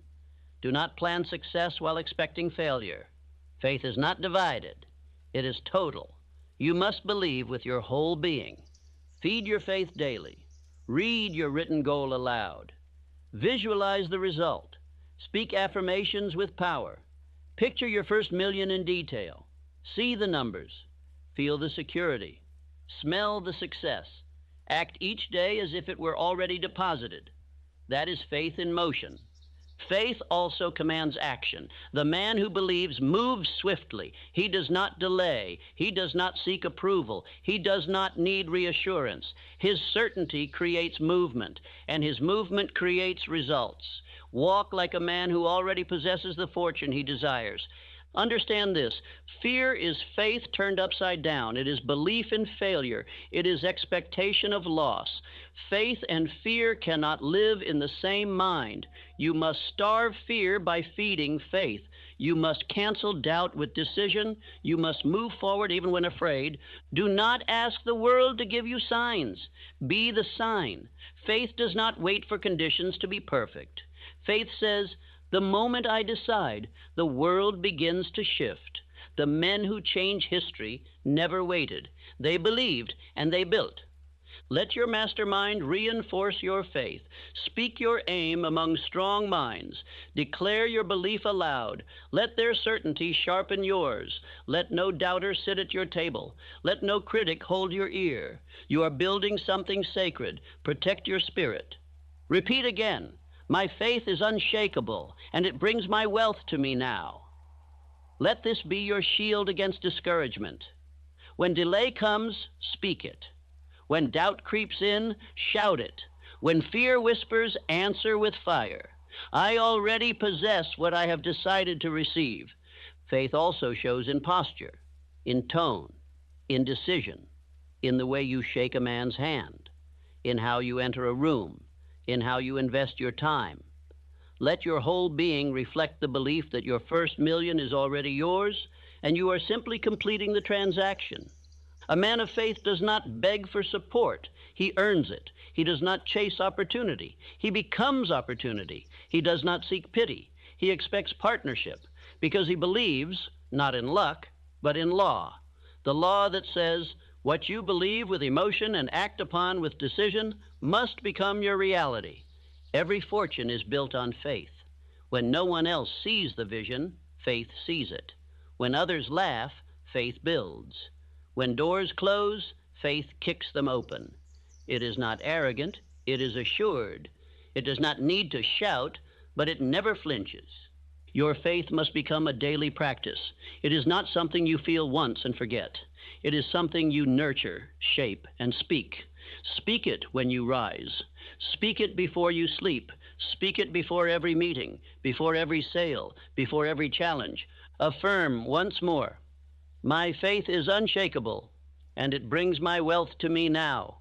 This is no longer a phrase, it is your identity. You are a man who believes. You are a man who decides. You are a man who receives what he demands from life. And now that faith is alive in your spirit, it is time to give it form, to pour it into structure, method, and movement. The next great law is organized planning, where faith meets strategy and wealth becomes visible. Faith without a plan is like fire without fuel. Soon it dies. The wealth you desire must be given structure. It must be mapped, detailed, written, and followed. Faith gives you belief. Desire gives you drive. But organized planning gives you direction. Without it, you are like a cannon without aim, powerful but wasteful. John D. Rockefeller was not only a man of vision, he was a man of order. He recorded every penny, every agreement, every movement of his growing empire. He planned meticulously. His actions were deliberate. His partnerships were strategic. He did not leave wealth to chance. He built it from precision. You must do the same. If your plan lives only in your imagination, it will soon fade. But when you write it, clearly, step by step, it becomes real. It becomes something you can follow, measure, correct, and build upon.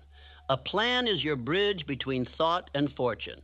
Say aloud, I create and follow an organized plan that leads me directly to unstoppable wealth. Let these words shape your morning and sharpen your day. You are no longer moving in circles. You are advancing because you are following a structure designed to create wealth. Begin with your definite purpose. Write your exact goal at the top of the page. I will accumulate $1 million by date through service. Under that, list the steps required. Break them into phases. Phase 1, acquire knowledge. Phase 2, build the offer. Phase 3, deliver value. Phase 4, multiply returns. Every step must have a timeline. If you cannot measure it, you cannot manage it. Do not let your days slip away in activity without progress. Your plan should tell you what to do today, this week, and this month. It should remove confusion and replace it with clarity. Include who you need to help you. Carnegie did not build alone. Rockefeller did not work alone. Ford relied on engineers. Edison had entire teams. Who must you recruit? Whose skills do you lack? Who can multiply your speed? Your plan must include people, not just actions. Your mastermind alliance is part of this plan. Share your blueprint with them. Invite feedback. Receive correction. Let your plan improve through collective intelligence. The man who builds alone limits himself, but the man who builds with minds greater than his own becomes limitless. Refine your plan weekly. At the close of each week, ask, what worked? What failed? What must change? Planning is not a one-time event. It is a living system. Keep it alive. Keep it sharp. A dull plan leads to delay. A sharp plan leads to domination. Let your environment reflect your plan. Create a workspace free from confusion. Keep your plan visible. Tape it to your wall. Carry a copy in your pocket. Let it stare back at you when distractions tempt you. Let it call you back to your task. Most men wander because they lack a plan. They try one thing, then another. They listen to everyone, yet follow no one. They move without direction, and then wonder why they arrive nowhere. You must separate yourself. Your plan must guide you. Let it become your law. Include rewards in your plan. Plan your rest. Plan your celebrations. Let progress be felt and measured. Reward keeps motivation alive. Every target you hit should be acknowledged, not with arrogance, but with reinforcement. Each victory proves you are moving correctly. Let your plan include risk management. What will you do if capital runs low? What if one strategy fails? What backup systems will you build? What safeguards can you prepare? The man who anticipates difficulty is not shaken when it arrives. He simply adjusts and continues. Do not confuse planning with perfectionism. Your first plan will not be perfect. It does not need to be. It must be good enough to act upon. Action sharpens the plan. The road teaches what the map cannot. Begin where you are with what you know.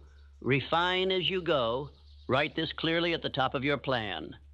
I refuse to drift. I follow a daily structured path to my first million. Read it aloud every morning. Let it become your anchor. When others delay, you begin. When others wonder, you execute. Because your plan removes guesswork. Plan your income, plan your targets, plan your marketing, plan your reading, plan your savings, plan your investments. Do not leave money to mystery. Every dollar must have a duty. Every effort must have a measure. Every hour must serve your aim. Say it again.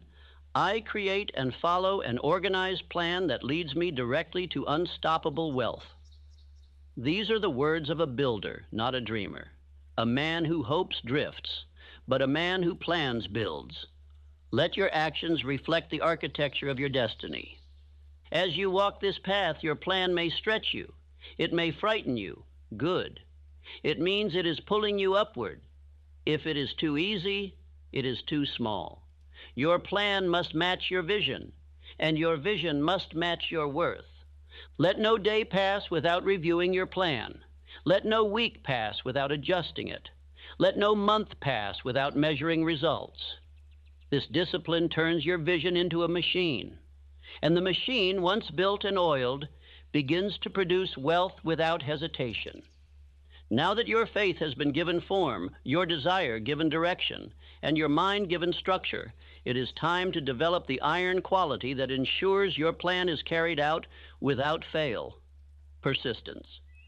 Persistence is the iron quality that separates those who begin from those who finish. It is the will to continue, the refusal to quit, the discipline to act day after day, regardless of fatigue, fear, or frustration. Without persistence, no plan survives. Without it, no fortune is ever secured. Thomas Edison stands as the living example of persistence in action. When the world laughed at his countless failed attempts to perfect the electric lamp, he replied, "I have not failed. I have just found 10,000 ways that won't work." His success did not come from luck. It came from refusal to give up. You must now adopt this refusal. You must decide from this day forward that your plan shall be executed without pause, and that no temporary defeat shall ever be mistaken for final failure. You do not retreat, you do not stall, you do not stop, you persist.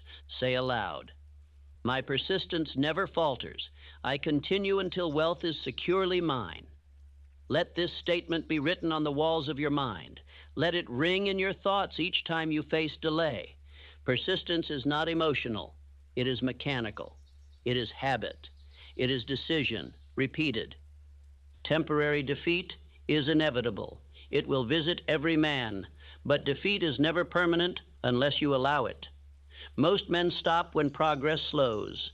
They misinterpret resistance as a sign to quit. But you must see resistance as proof that you are close. It means you are building pressure. Persistence must be built into your daily system. It is not a feeling, it is a discipline. When the fire of desire fades, you must act anyway. When the results delay, you must work harder. When distractions tempt you, you must say no. This is what persistence demands. Create routines that protect your momentum. Wake at the same hour. Review your aim daily.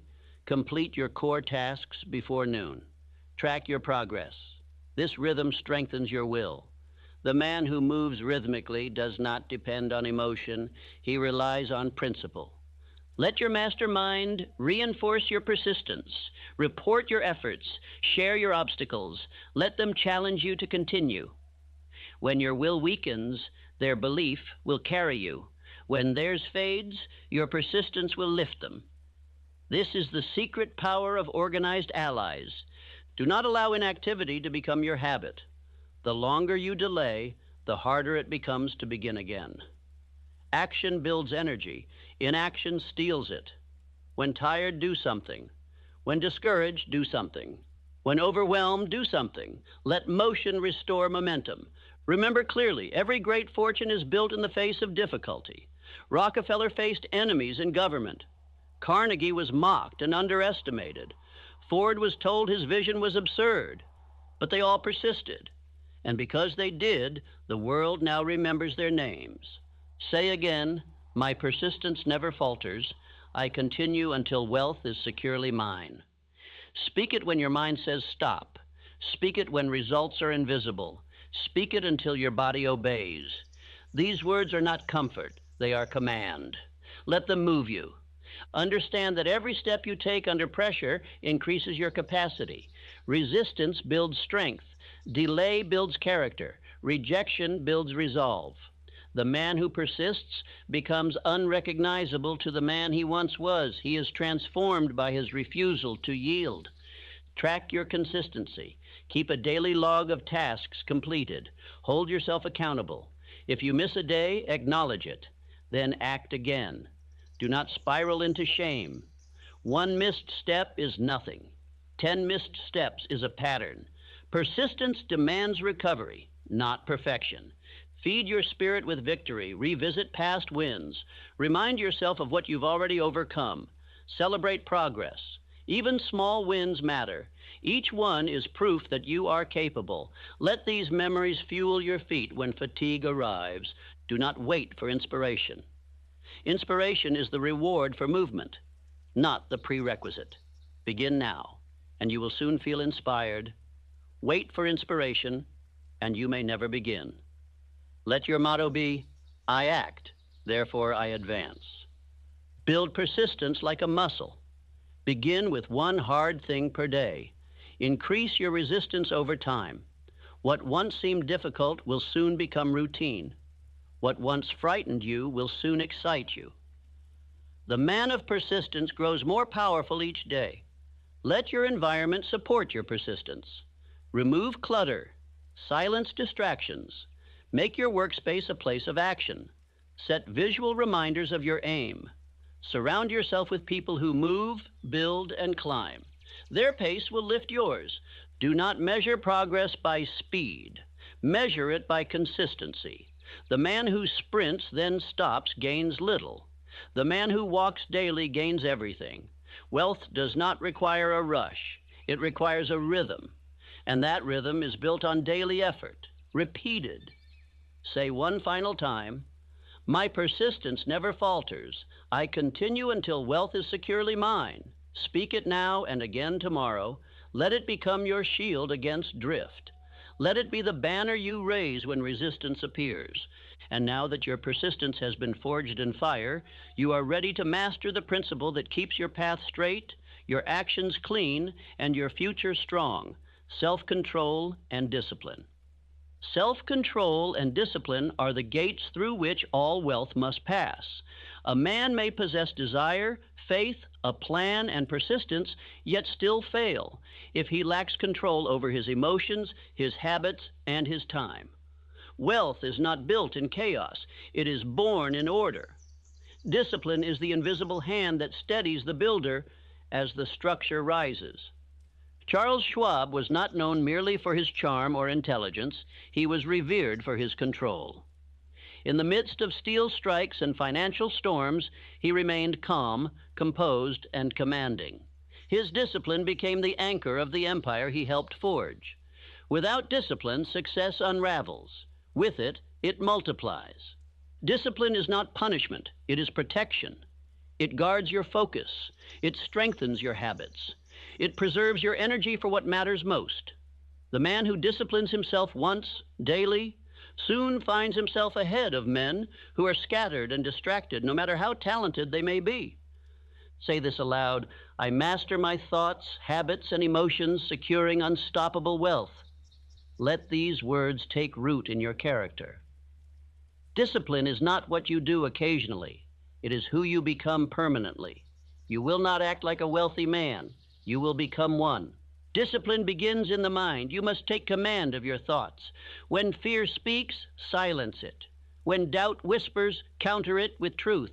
When laziness tempts you, rise. You are not your moods. You are your decisions. The disciplined man does not wait to feel ready. He acts. Discipline your schedule. Wake up at the hour you choose. Set your work times. Eliminate scattered effort. Focused time compounds. Hours wasted are fortunes delayed. Plan your day the night before. Let no hour pass without purpose. Let no task be left half finished. Control your finances. Know where every dollar goes. Do not spend to impress. Spend to increase. Create a budget. Track your expenses. Cut waste. Build reserves. Invest with knowledge. The man who cannot manage $100 will never manage $1 million. Money obeys the disciplined. Discipline your body. Eat with intention. Rest with structure. Move daily. Health is wealth's silent partner. A tired, sick, or sluggish body slows the mind. Keep your machine in order. The man who controls his body builds stamina, presence, and power. Discipline your words. Speak less, but speak with weight. Say what you mean. Keep your commitments. Do not complain, gossip, or argue. Do not speak to be heard. Speak to be clear.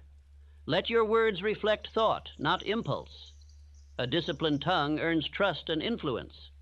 Control your environment. Keep your workspace clean. Keep your tools in order. Eliminate clutter. Remove distractions. Let your space reflect your purpose. When a man walks into your office, your discipline should speak before you do. Guard your attention. Turn off idle noise. Refuse shallow distractions. Do not spend your best energy on trifles. The world wants your focus. Protect it. Your attention is your currency. Spend it on your vision, not on the meaningless. Let your mastermind alliance hold you accountable. Share your disciplines. Ask them to correct you. Discipline is strengthened in community. A man who walks alone stumbles in secret, but a man held to standard becomes unshakable. Develop rituals, a morning routine that awakens your purpose, an evening routine that reflects on your progress. Habits shape identity.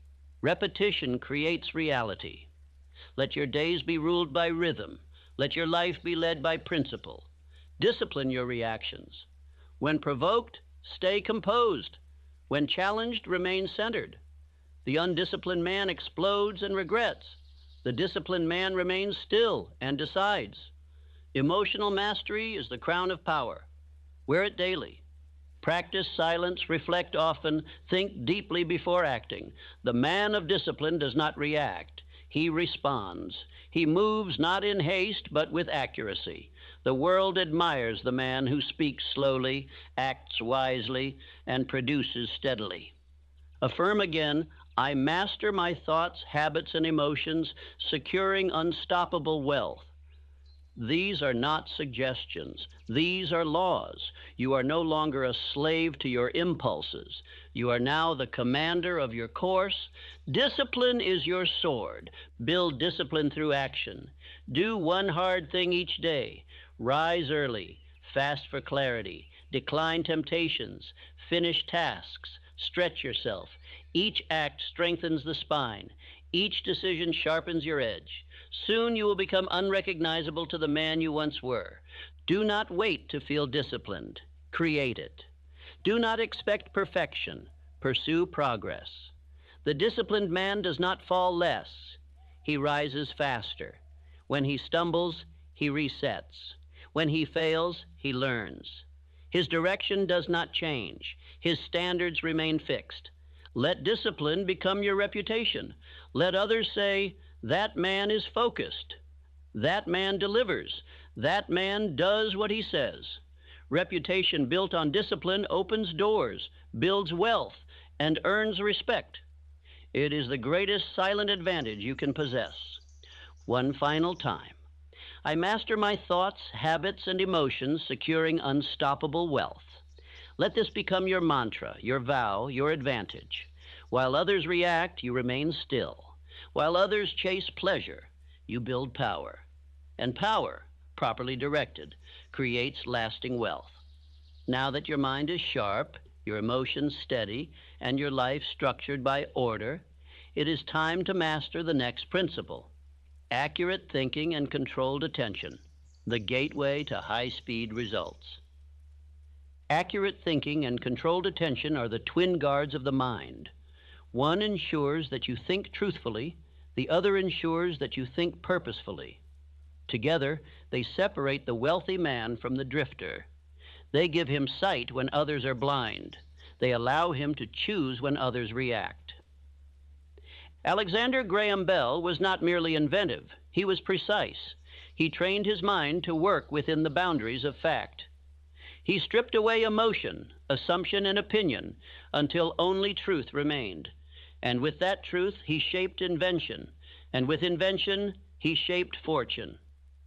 You must now become a thinker of this quality. You must train your mind to accept only what is useful, verifiable, and in harmony with your definite aim. Your thoughts must become your tools, not your tormentors. Your attention must become your sword, not your chain. Say aloud, my thoughts are accurate, my attention unwavering, unstoppable wealth is inevitable. Let these words become a filter. Let them govern what you read, what you believe, and what you pursue. The mind that thinks accurately and focuses sharply is the most powerful instrument on earth. Accurate thinking demands that you separate fact from opinion.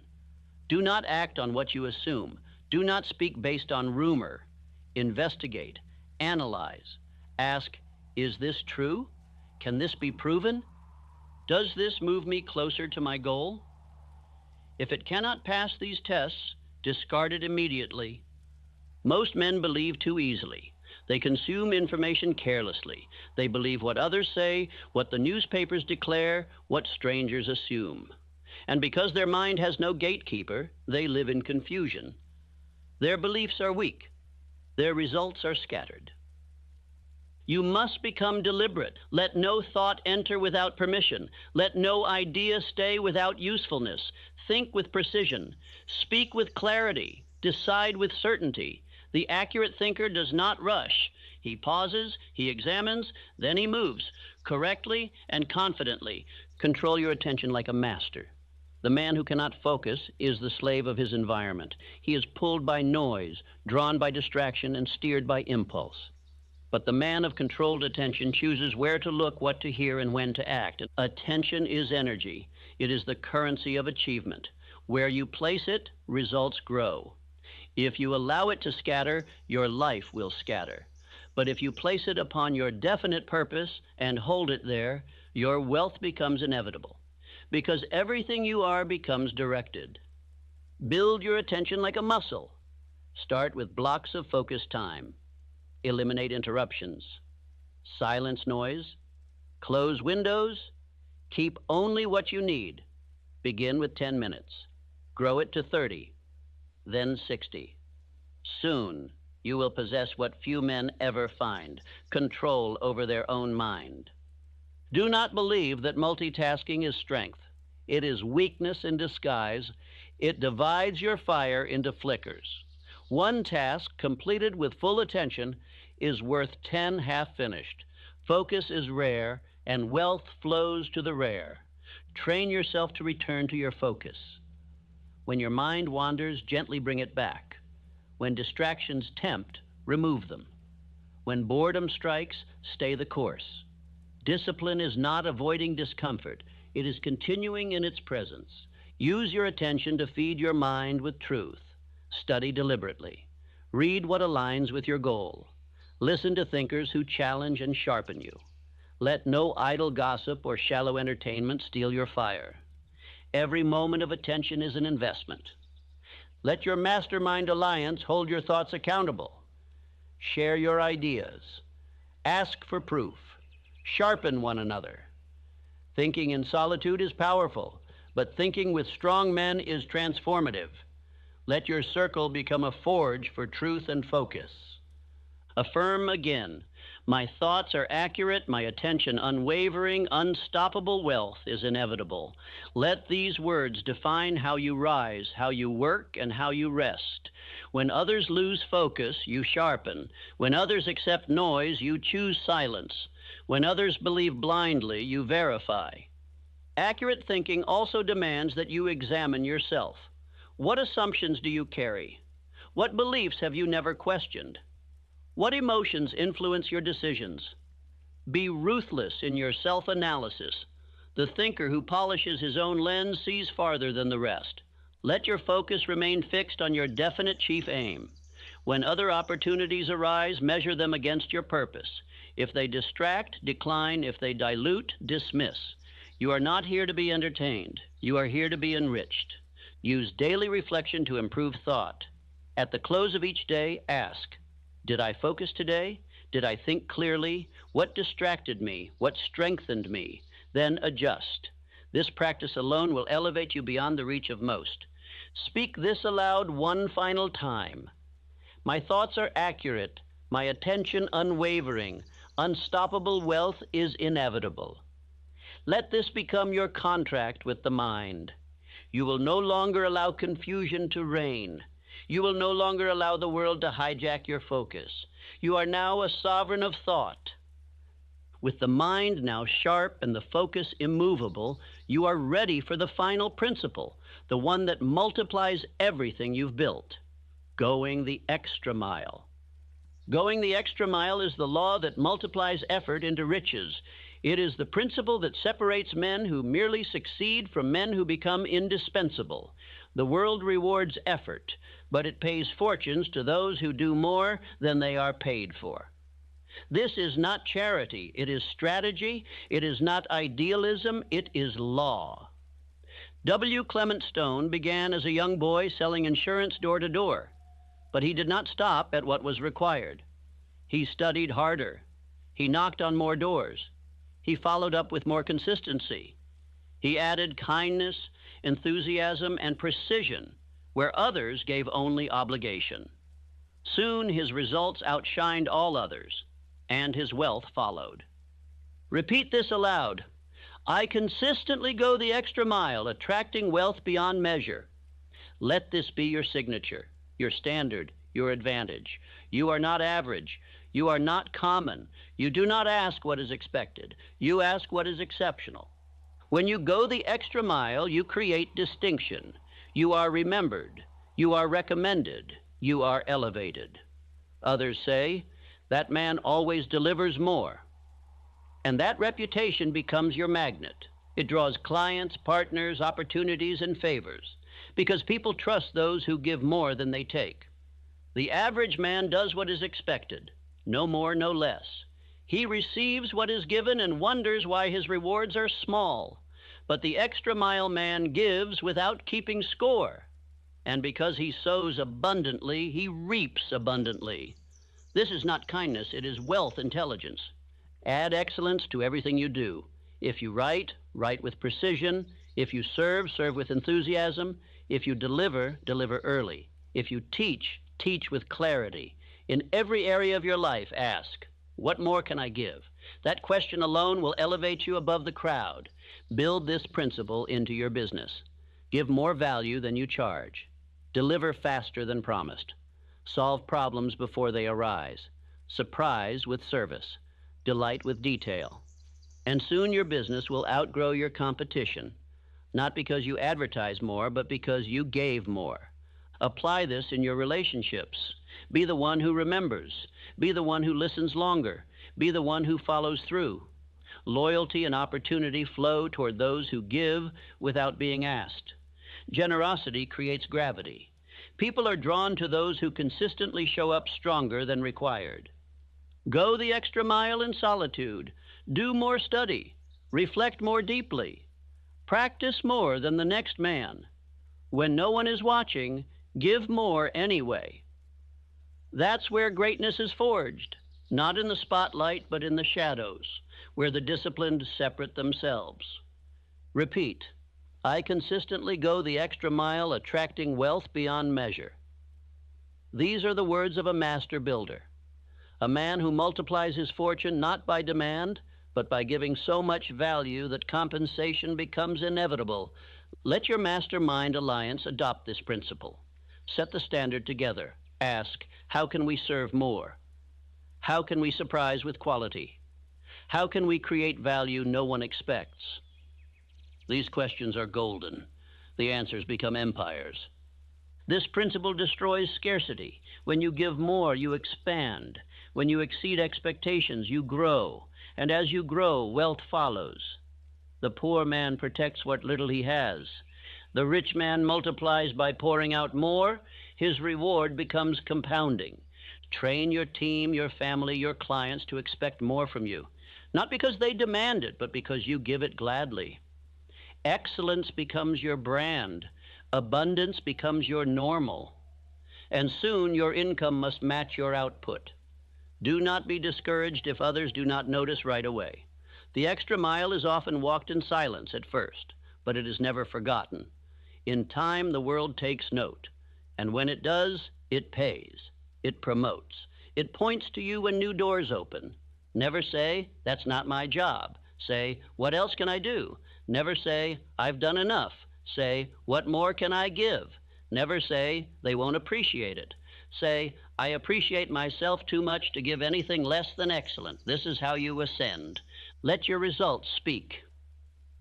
When others wonder how you advance so quickly, let them discover the answer in your daily effort. Let them realize, too late, that you were giving more every day, while they were doing just enough to get by. Affirm it one final time. I consistently go the extra mile, attracting wealth beyond measure. Let this become your way of walking, your way of speaking, your way of living. The man who gives more becomes more, and the man who becomes more always receives more. You have now reached the final step. You have defined your purpose, ignited your desire, strengthened your faith, written your plan, maintained your persistence, disciplined your character, trained your thoughts, and multiplied your effort. Now, it is time to bring it all together, time to step into your power, time to claim your wealth, not in theory, but in reality. You have now received the blueprint, not a theory, not a hope, a living, breathing formula proven by the very hands that forged the greatest fortunes in history. And I say to you plainly, you are no longer allowed to drift. Not now, not after this. You have heard truth, and with truth comes responsibility. You began with nothing, but now you possess everything. You possess the very thoughts, decisions, and disciplines that raised Carnegie from a poor immigrant boy to the richest man alive. You now know what Edison practiced when he turned failure into light. You now hold the same fire that burned in Ford as he defied the doubters and built an industry. You have learned that definiteness of purpose is the first foundation. Without it, men wander. With it, they rise.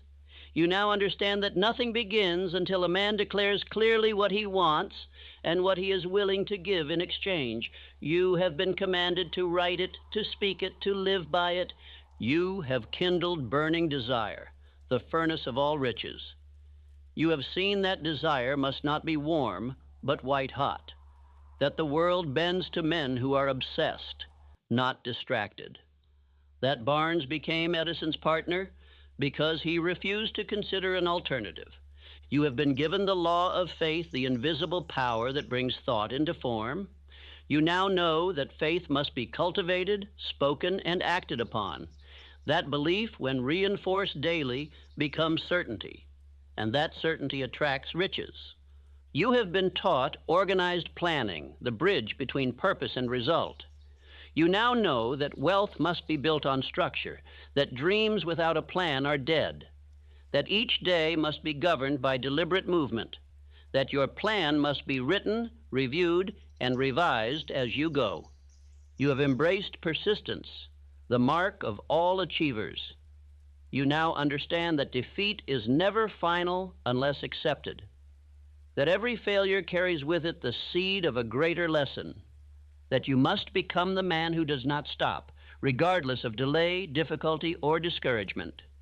You have mastered self-control and discipline, the foundation upon which wealth rests. You know now that riches cannot remain with the undisciplined, that time must be governed, energy protected, emotions mastered. That discipline is not punishment, it is wealth insurance. You have sharpened your mind through accurate thinking and controlled attention, the tools that eliminate waste. You now know to think precisely, to separate fact from fiction, to hold your focus on your purpose with unwavering intensity. You know now that your mind is a tool, not a toy. And finally, you have embodied the principle of going the extra mile, the law that turns good effort into great return. You understand now that surplus effort is the secret advantage of the wealthy, that value beyond expectation is never forgotten, that the man who gives more becomes more. So I ask you, what excuse remains? You have the map, you have the fire, you have the laws, you have the method. Now you must decide, not later, not tomorrow. Now this is not a message to be admired. It is a command to be obeyed. It is not meant to inspire. It is meant to transform. Do not drift. Do not delay. Do not debate. Write your purpose tonight. Speak your desire aloud tomorrow. Build your plan this week. Act on it every day. Persist when it hurts. Discipline when tempted. Focus when others fade. Give more than is asked. Repeat. Refine. Rise. You have been given more than knowledge. You have been handed a blueprint to unstoppable wealth. This blueprint is not for the many. The many will never use it. They will nod. They will admire. They will forget. But the few will act. Be the few. The laws are simple, but they are not easy. They demand thought. They demand decision. They demand action. But if you obey them, truly, fully, without exception, they will not fail you, because they cannot fail. They are laws, and laws do not bend. So I speak these words to the man who is ready, the man who is tired of excuses, the man who will no longer wait, the man who chooses wealth, the man who will build with fire, focus, and faith. Let that man be you. And let this final affirmation be your vow, your seal, your beginning. Today I act with absolute certainty, decisive discipline, and relentless purpose, claiming and securing unstoppable wealth. Speak it now. Write it now. Live it from this day forward. Your time has come. Your path is clear. Your wealth awaits. Now rise and build it.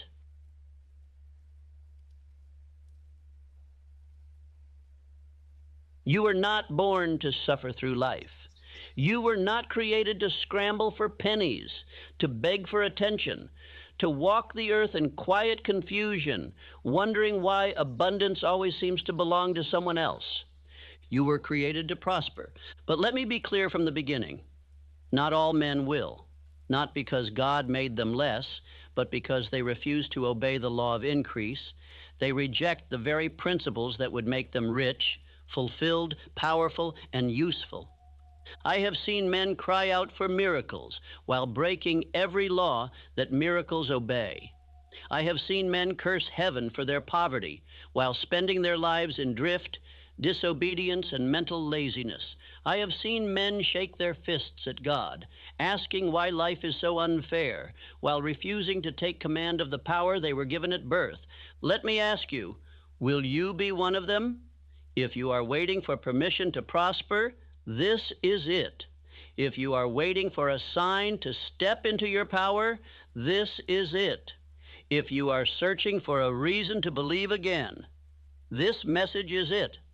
But I warn you, if you ignore what follows, if you treat this as mere motivation, if you go back to your familiar excuses, fears, and comfort, you will suffer the consequences. Not by my hand, not even by the hand of God, but by the fixed, unchanging law that governs every man's increase or decline. Let me tell you the story of a man I once knew. He was intelligent, talented. Everyone believed he had a future full of greatness, but he waited, always waited. Said he was preying on it, said he was waiting for the right season, said he was letting God open the door, and so he sat. 10 years passed. His fire dimmed, his health declined, his family looked elsewhere for leadership. The man who could have built empires became a whisper, not because he lacked favor, but because he lacked decision. I tell you this now, God gives potential, but it is the man who must obey. On the other hand, I once met a poor boy in Pennsylvania who believed the words of an old book that said, "Whatsoever a man soweth, that shall he also reap." And though he had no education, no inheritance, and no special advantages, he worked with intensity, studied daily, read every success principle he could get his hands on, and applied them without apology. He later became known as Andrew Carnegie. You see the difference? It was not chance. It was not accident. It was not fate. It was obedience. That is what this message is about. Not just prosperity, but divine alignment. Not just riches, but the right to riches, earned by faith, obedience, definite purpose, and useful service. If you listen, truly listen, you will leave this moment with a spiritual blueprint for prosperity that no man, no economy, and no devil can take from you. You will walk forward with command, with purpose, with law in your mind and faith in your blood. But if you ignore this, if you drift, delay, argue, or rationalize, you will fall victim to the silent curse that destroys more men than war. A life half lived, a potential never realized, a soul that looked like it was waiting on God when God was waiting on you. Say this now: I was created to prosper, and I will obey the law that makes it so. I refuse to live beneath the calling of my own design. I walk in decision, and I expect divine increase. Now sit up straight. Wipe the sleep from your soul. This is not inspiration. This is instruction. These are not ideas. These are laws. They do not care how you feel. They respond only to how you act. You were created to prosper, but the gates will not open themselves. You must now decide. Will you walk the divine path or wander into regret? The next part begins the journey. Walk with me. You were not born to struggle. You were born to prosper. That is the truth the world will never teach you, and yet it is the only truth worth building a life upon. You were created by infinite intelligence, not to beg, not to drift, not to wonder, but to create, to command, and to expand. Every soul is born with a divine imprint of abundance, but not all activate it. Not all obey the laws that unlock it. They live in lack, not because they must, but because they refuse to believe the first law of prosperity, that they were made by a creator who intends for them to increase. Most men do not live in poverty because they are lazy. They live in poverty because they are ignorant of law. They are blind to the invisible principles that govern increase. They believe in luck, in favoritism, in fate, but not in divine law. And so they drift decade after decade, never claiming what is already theirs. Say this aloud: God created me to prosper in thought, in deed, in riches, and in purpose. Say it with conviction. Say it until your blood believes it, because if you do not say it, the world will tell you otherwise. And if you do not claim it, you will never hold it. Infinite intelligence does not create accidents. There is not one tree, one star, one mountain, or one heartbeat in this universe that exists without intention. So tell me, do you think you were created to be the exception? You were made with precision for a purpose, and that purpose includes prosperity. Andrew Carnegie, one of the wealthiest men in history, did not choose men based on credentials or appearance. He sought those with definiteness of purpose, belief in their own ability, and a willingness to work under divine law. He did not ask if they were lucky. He asked if they were committed. You must now accept that prosperity is not luck, it is law. Just as gravity pulls objects downward, so does obedience to divine principle pull prosperity into your life. And just as you would not jump from a building expecting to float, you must not disobey spiritual law and expect to rise. Prosperity is God's natural order. Everywhere you look, abundance, forests that multiply, oceans that overflow, life that renews itself daily. Why would man be the only creature sentenced to poverty? He is not. He is the only creature capable of choosing it. God's plan is always one of increase, spiritually, mentally, financially, emotionally. Every law points toward expansion, but it is man's belief, or lack of belief, that either opens or closes the flow. No man receives more than he is willing to accept. To deny your calling to prosper is to resist God himself. It is to reject the hand that created you. It is to live beneath your purpose and die with your song unsung. And I tell you now, that is not humility. That is rebellion disguised as modesty. You were created with power, but that power must be activated. Power unused is power lost, and power denied is potential aborted. Say it again. I was created to prosper. And now say, and I will no longer resist what God has ordained for me. This is not a message of greed. It is a message of obedience. Obedience to the law of cause and effect. Obedience to the law of definite purpose. Obedience to the command that says, be fruitful, multiply, and take dominion. If you believe that God is glorified by your weakness, you do not understand him. God is glorified when a man walks in purpose, when a man provides for his family, when a man gives more than he receives, when a man turns talent into service and service into wealth and wealth into good. There is no spiritual virtue in lack. There is no holiness in fear. There is no divine applause for the man who hides his gift beneath the soil of indecision. The only reward for the unfaithful steward is loss. And the only reward for drift is regret. Look around you. Every structure built by man began first in the mind, and every mind was given by God. So I ask you, what will you do with yours? Will you use it to complain or to command? Will you shrink from greatness or rise into the call? Do not mistake trials for curses. Life will test you, but never to destroy you, only to prepare you, only to strengthen the vessel that must carry the treasure. The diamonds of destiny are hidden in the mines of discipline and obedience. Today begins your awakening. From this moment forward, you no longer seek prosperity. You realize it has been seeking you, but it waits for your obedience. It waits for your belief. It waits for your decision. You were created to prosper, and the only thing left standing between you and the life ordained for you is your refusal to accept that truth as law. No more, no delay, no apology, no drifting. Now say it with finality. I am the man who obeys divine law. I am the man who walks with purpose. I am the man who will prosper because I was created to do so. Poverty of the soul begins not with empty pockets, but with misalignment.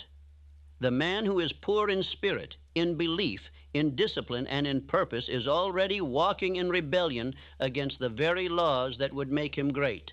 And worst of all, he often does not know it.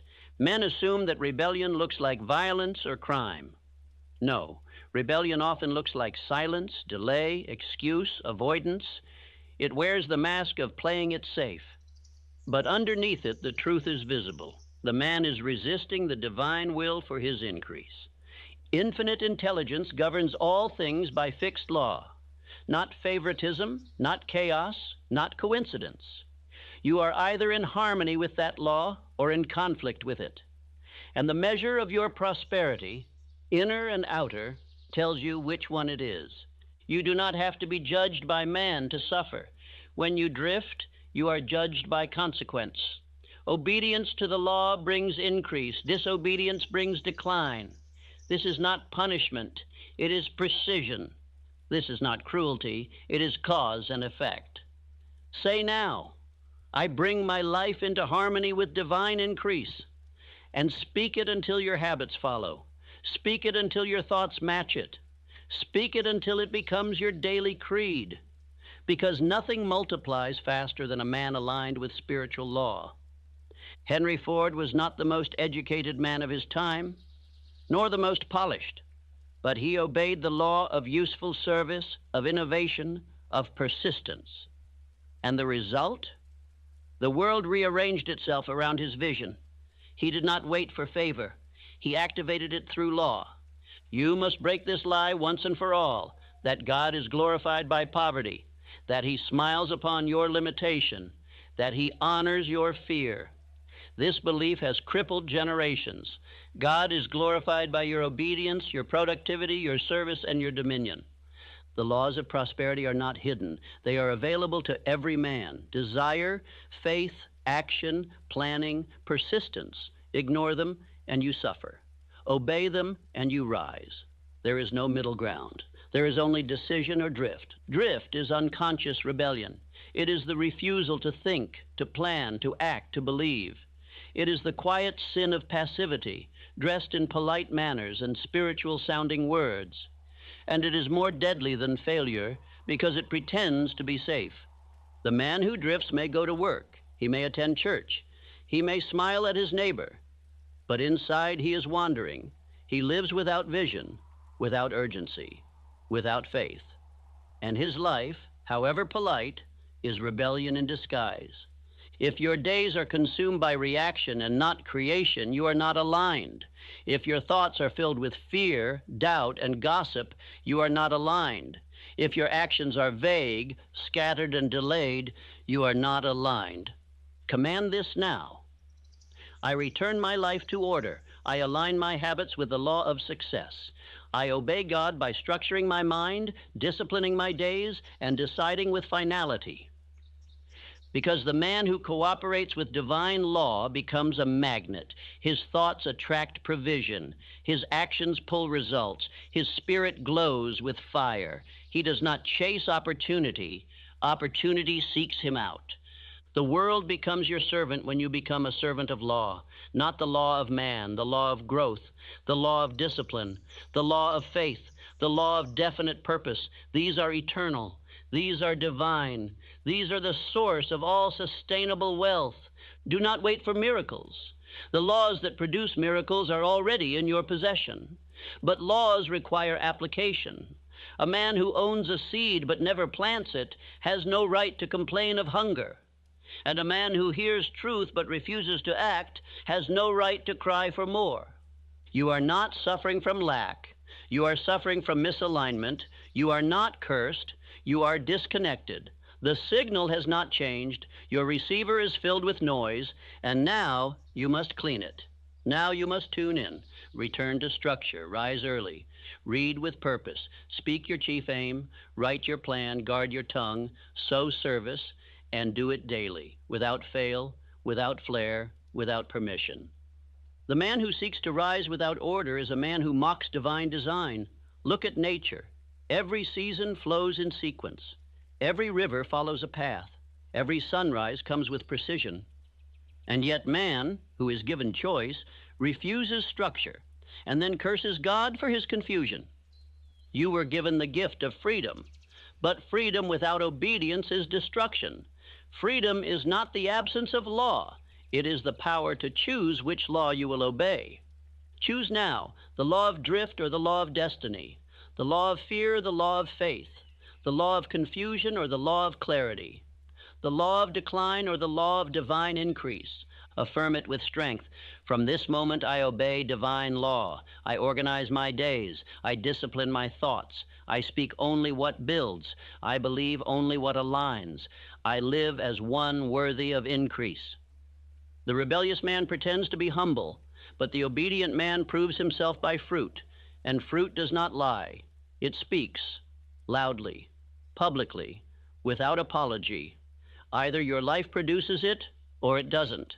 You are not being punished. You are being warned, not by fear, but by truth. There is still time, but not much. You are either building alignment or drifting into regret. This message is not to shame you. It is to awaken you, to show you that prosperity is already within reach, but only if you walk in law, only if you submit your ego, only if you rise in obedience. God will not beg you to obey. The law will not bend to your emotions. The path is marked, the truth is written, and the decision is now yours. Will you walk in harmony or continue in rebellion? Choose now. Choose boldly. And the world will make room for the man who walks with God. No man ever received lasting prosperity by accident, and no man ever attracted sustained wealth while drifting. Prosperity comes to the man who is definite in purpose. It is the man who knows what he wants, who speaks it with fire, and moves toward it with discipline. He is the one God entrusts with increase. Definiteness of purpose is not just a success principle. It is a spiritual agreement. When you declare your purpose with clarity and intention, you enter into covenant with infinite intelligence. You signal to all of life that you are ready to command, ready to build, and ready to be held responsible. A man without a chief aim is like a ship without a rudder. He may drift for years and mistake movement for progress, but he arrives nowhere because he aimed nowhere. The world does not reward motion, it rewards direction. Say this now with conviction.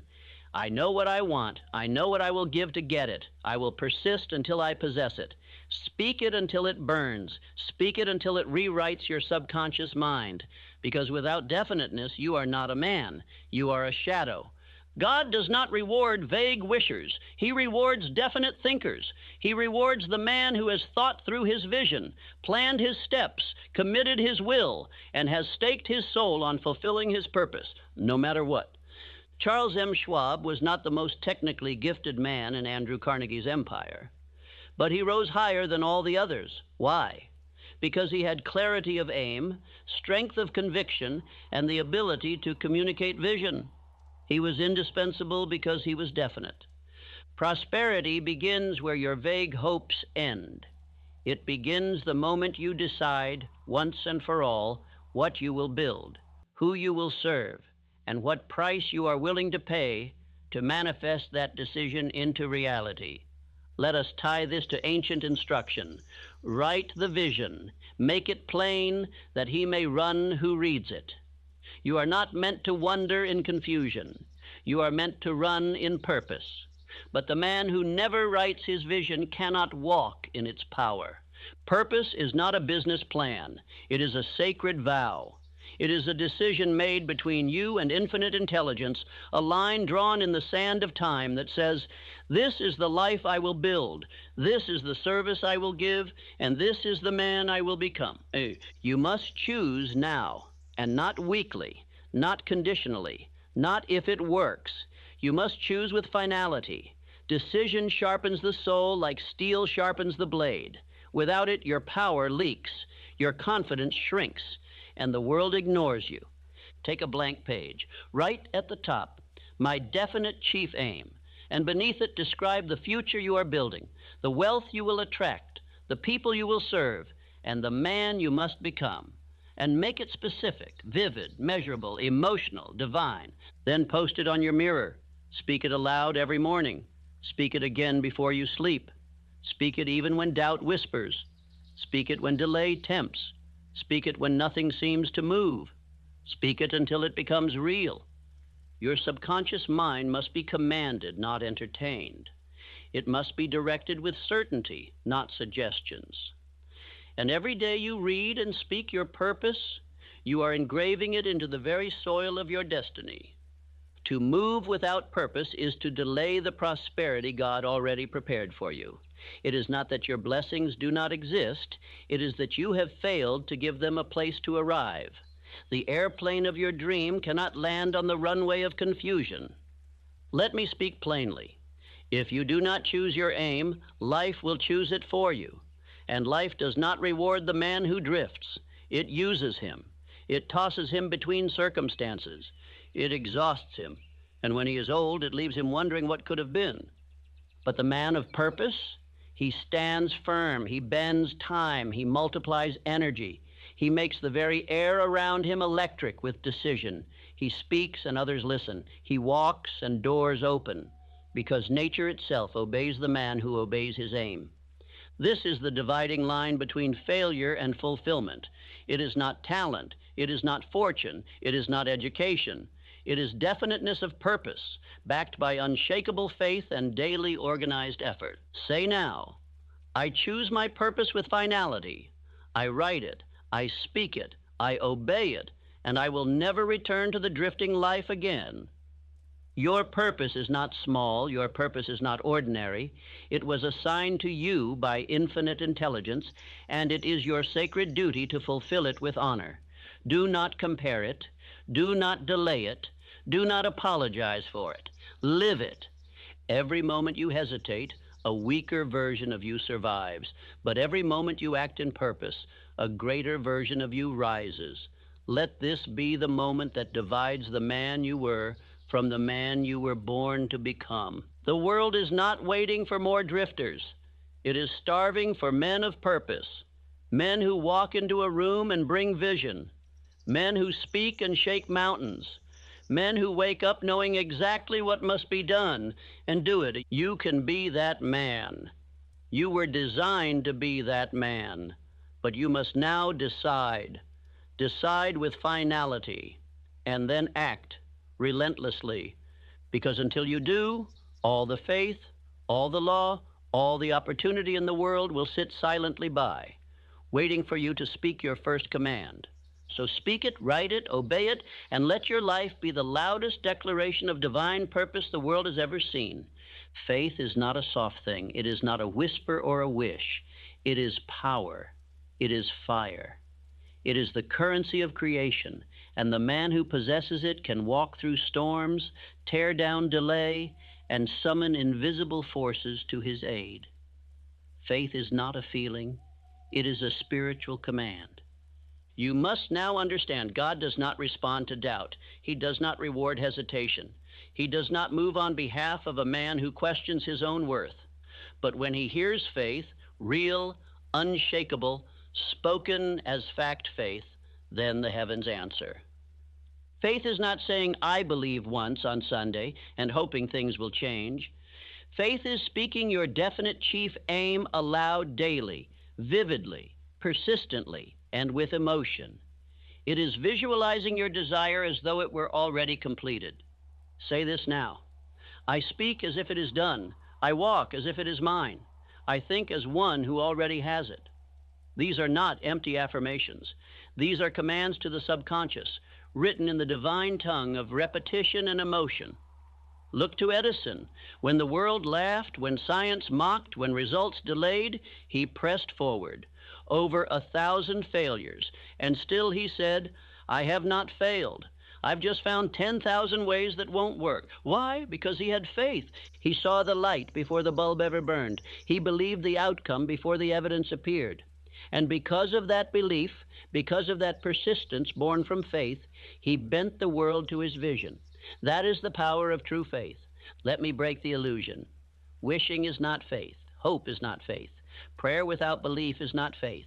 Faith is made of thought, word, decision, and action, bound together by repetition and emotional intensity. Without that, your belief has no root.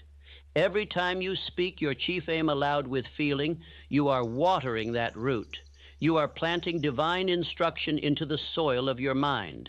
And what grows in the mind will always show in your life. Always. You must now make autosuggestion your servant. Autosuggestion is the act of feeding your subconscious the words and visions of faith until they take root and become law. Repeat it daily. Repeat it emotionally. Repeat it with purpose. Say aloud, I do not beg, I declare. I do not hope, I believe. I do not wait, I prepare. Because the man who prepares before the evidence arrives is the man who knows he will soon possess it. Do you see now? Doubt is not simply human weakness, it is spiritual disobedience. To doubt the promise of your prosperity is to accuse infinite intelligence of failure. It is to say, God, I do not trust the law you built into my soul. And fear? Fear is nothing but faith in evil. It is a decision to believe in decline instead of increase, to believe in failure instead of favor. And the man who fears does not lack information. He lacks obedience to divine truth. You must choose daily. You must say, I will no longer serve fear. I will no longer obey doubt. I will no longer lend my mind to thoughts that betray my future. This is not suggestion. This is command. Faith is built by what you say and what you do. If your words are strong but your actions are weak, your faith will wither. But if your speech matches your walk, if your thoughts match your rituals, then your faith will become a mighty structure. Speak your aim aloud every morning, every night. Write it, picture it, feel it. Let the mind soak in its reality until it begins to attract its own kind, ideas, people, opportunity, favor. And when nothing seems to happen, believe harder. Because delay is not denial. The seed does not sprout because you stare at it. It sprouts because you water it in faith and give it time to rise. Tell yourself, the results are catching up to my belief. Tell yourself, every word I speak is creating a future I will soon walk into. Tell yourself, I do not require proof to believe, I require belief to create proof. When your mind believes, the universe obeys, not because you are magical, but because you are finally aligned with the law that commands results. That law is faith. It is the law that built every fortune, raised every leader, and transformed every life that once looked hopeless. Faith is the gold standard of heaven and earth. And you must earn it, not with coin, but with conviction.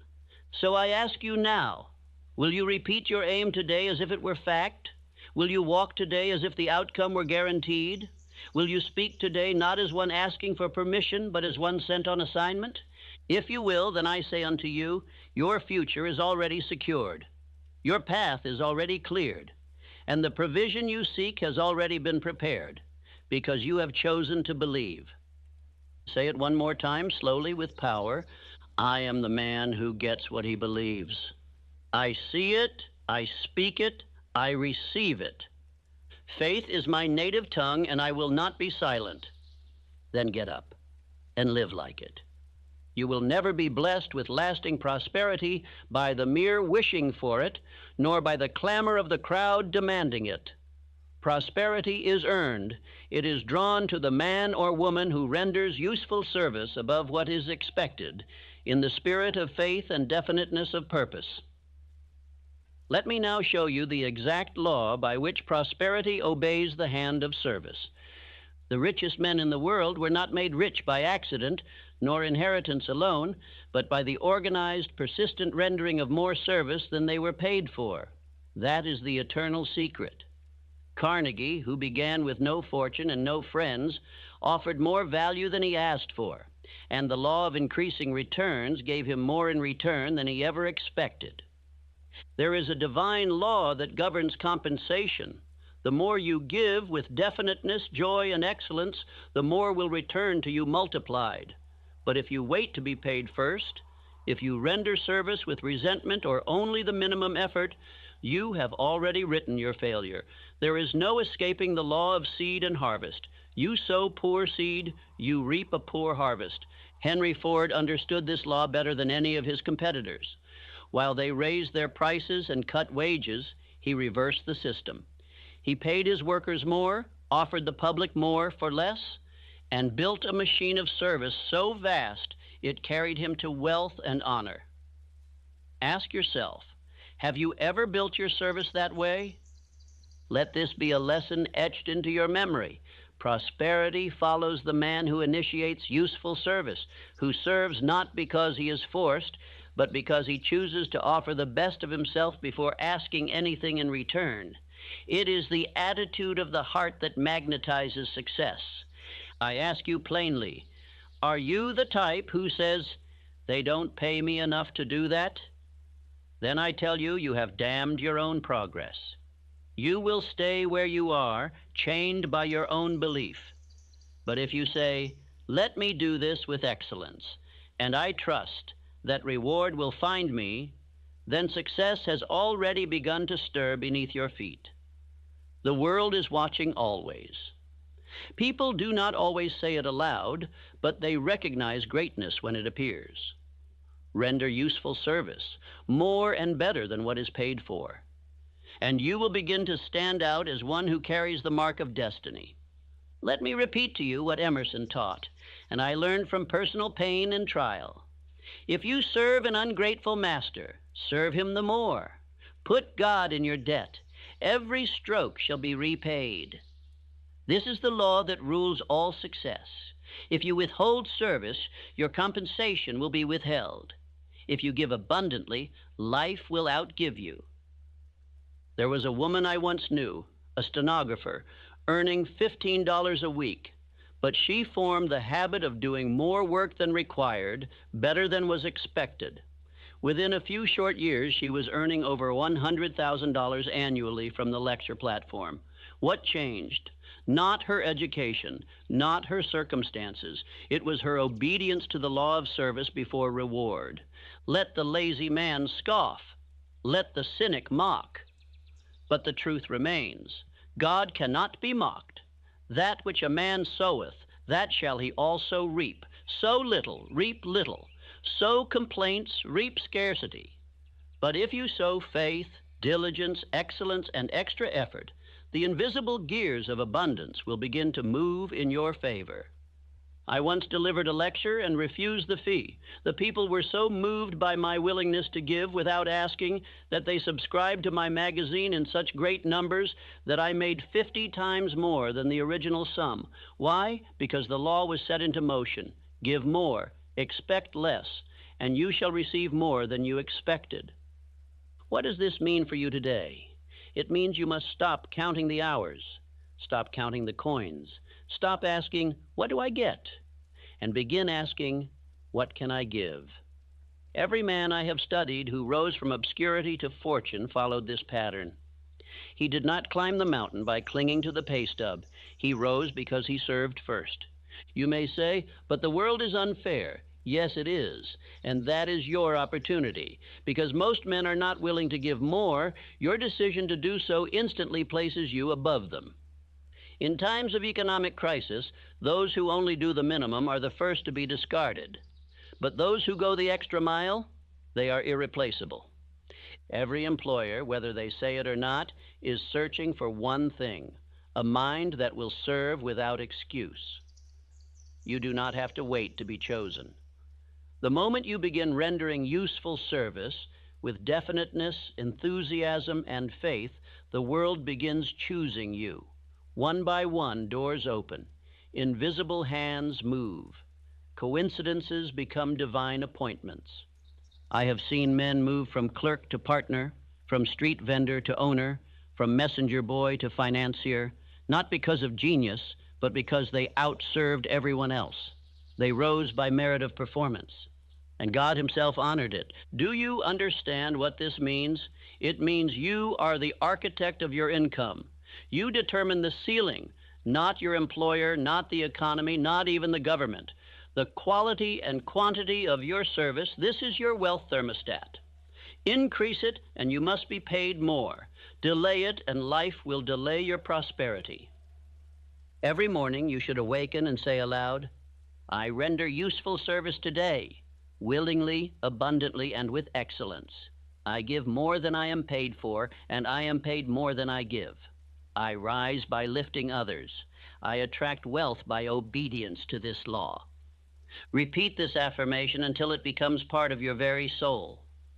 I render more service than I am paid for. I rise by lifting others. I am a man of action, faith, and generosity.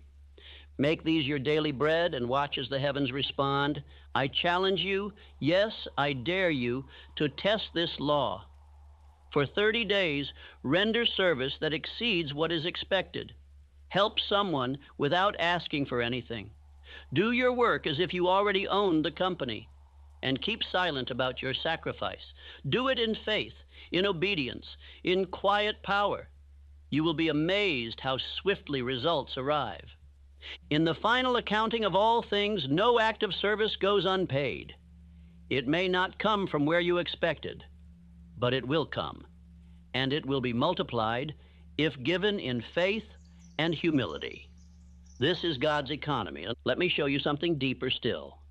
When you render useful service, your mind expands, your faith deepens, your attention sharpens, and new ideas, new relationships, new opportunities, these begin to orbit around you like bees to nectar. You become a magnet for prosperity. Why? Because the world hungers for usefulness, for character, for value. And when you become the embodiment of value, wealth must obey you. Even in your darkest hour, remember this: useful service is the ladder. You can be buried in debt, crushed by loss, forgotten by friends, but if you still offer something valuable and do it faithfully, you are rising again step by step without even knowing it. Let me leave you with this. I have failed. I have lost. I have tasted the dust of bankruptcy. But I always rose again by rendering more service than I was paid for. When the world had closed its doors to me, I opened the door of my own spirit and said, "Give first, give more, give better.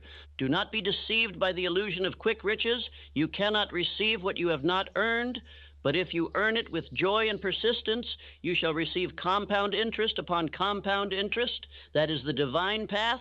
That is the law of prosperity. And it begins with you. You say you have faith. You say you believe in infinite intelligence. You speak of prayer and purpose and progress. But I say, where is your discipline? For discipline is the physical evidence of belief. It is the daily proof that your faith is real, not fantasy. To say you believe and yet to live without order, structure, and obedience is to lie to your own soul. Faith that does not command the body is no faith at all. You cannot drift through life and expect to receive the rewards meant for the definite. The man of true faith does not wait for inspiration to act. He acts and trusts that inspiration will meet him at the hour of action. He does not wait to feel like working. He works. He does not wait to feel confident. He decides. Discipline is not something you are born with. It is something you must construct. And I tell you, the blueprint of that construction is faith. If you believe that God has placed you on this earth for a purpose, then rise each morning and act like it. March through your day as if heaven itself had appointed your tasks. There are no idle hours in the life of a man who believes. There are no wasted moments, for every second is a divine trust. To squander your time is to spit in the face of providence. To drift is to deny the gift of your own mind. The Creator gave you a brain. Use it. The Creator gave you time. Guard it. The Creator gave you purpose. Pursue it. I have studied the men who moved nations. I have spoken with those who ruled industry. And not one of them achieved greatness without iron discipline. Andrew Carnegie made millions not through cleverness, but through precision. He scheduled his minutes. He trained his mind to obey. He mastered delay and bent procrastination underfoot. Thomas Edison, what of him? Did he build the electric light by hoping? No. He tried and failed over 10,000 times. And each time he tried again, not because he was always motivated, but because he was disciplined. Motivation comes and goes. Discipline is forever. A man cannot serve two masters. You cannot serve faith and laziness. You cannot serve purpose and comfort. You must choose. And I say this to you plainly. If your days are without structure, your belief is without strength. If your will is weak, your faith is imaginary. True faith sharpens a man's will. It makes him rise early, speak clearly, walk purposefully. It makes him willing to suffer hardship. It makes him capable of ignoring distraction. Faith does not beg for ease. It commands the spirit to endure. Now hear me well. Discipline begins where comfort ends. Every excuse you allow is a step away from your destiny. Every compromise with laziness is a denial of your future. The man who disciplines his habits controls his fate. The man who obeys his purpose commands his future. Repeat after me. I am not a slave to comfort. I am the master of my time. I obey the call of purpose. I rise when I do not feel like it. I act when I am afraid. I command my days with faith and discipline. There is no greatness in comfort. There is no transformation in ease. Think of Abraham Lincoln. Did he live a life of luxury? No, he walked through tragedy, failure, ridicule, and loss. But he obeyed the inner voice.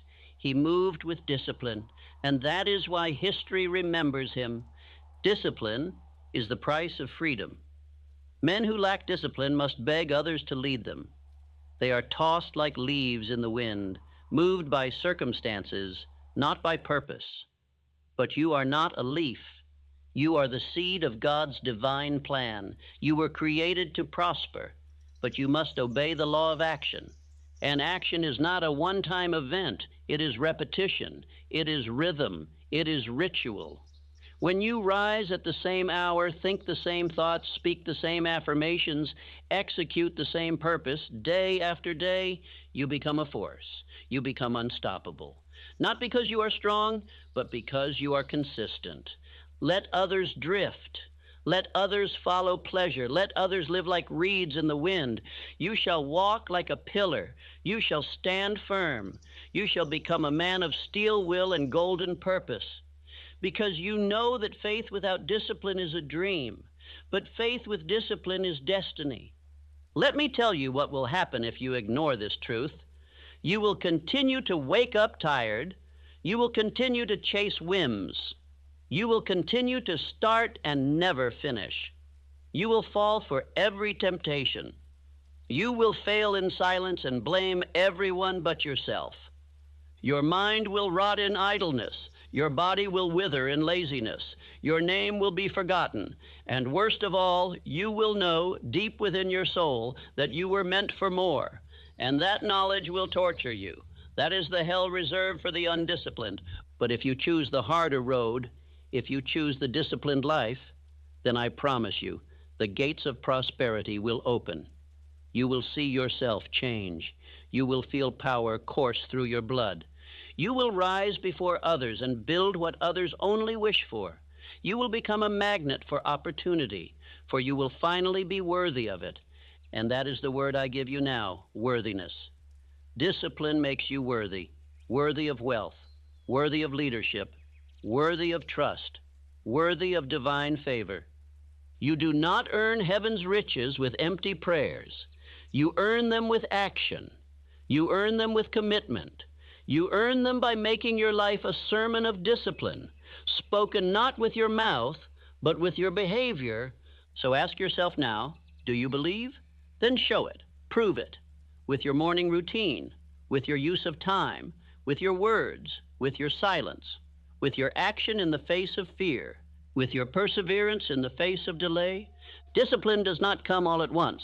It is forged like steel, first with fire, then with strike after strike after strike.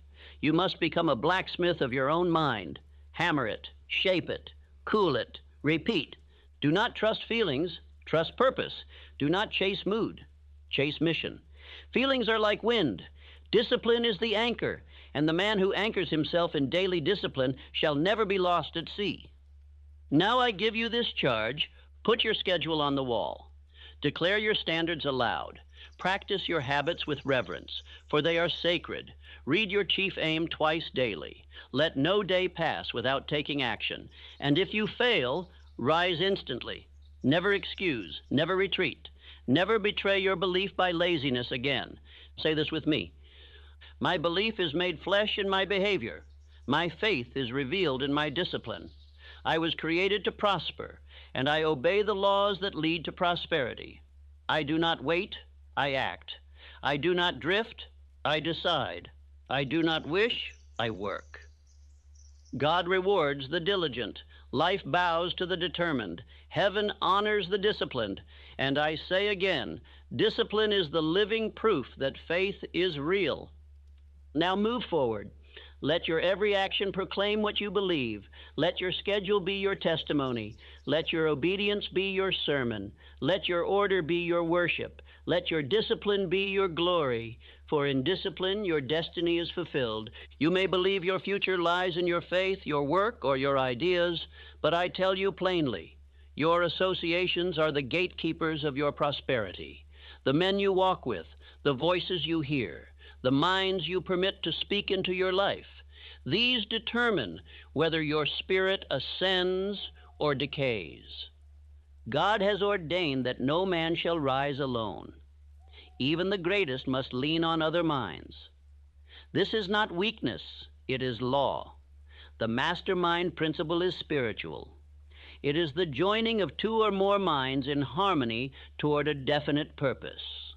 When such unity is formed, a third, more powerful mind is created, greater than the sum of its parts. Edison did not build his inventions alone. He worked in concentrated fellowship with men of similar belief and tireless energy. Henry Ford leaned on spiritual advisors and strategists who reinforced his vision. Carnegie gathered the sharpest thinkers, men of discipline and loyalty, and together they created something no single man could build. This is not social advice, this is spiritual law. The men you associate with form a spiritual agreement. If they drift, you will drift. If they doubt, you will delay. If they mock your vision, you will shrink in silence. This is why so many with potential never rise. They are chained to mediocrity by their company. Say this now. I choose only voices that multiply my vision. I walk with those who are called to rise. I speak my future only to the faithful. This is not arrogance. It is obedience to spiritual truth. If you speak your dream to the blind, they will curse it. If you share your plans with the faithless, they will poison it. God never calls a man to purpose without calling him away from the crowd. Abraham was told to leave his father's house. Jesus separated himself from the multitudes to pray. Every man of destiny must guard his environment with vigilance. And let me be clear. You do not need many. You need the right few. One aligned friend is worth more than 50 spectators. Two minds in harmony with divine law can do more in 90 days than 1,000 men in confusion can do in a decade. Find one man, just one, who believes in your definite chief aim. Share your vision. Commit to sharpening each other daily. Read together. Speak your aims aloud. Hold each other to account. This is your mastermind, and it is sacred. Let others mock you. Let them call you obsessed, intense, or strange. The world mocks what it does not understand. But those who walk the divine path are not concerned with popularity. They are concerned with fruitfulness. You must now conduct an inventory of association.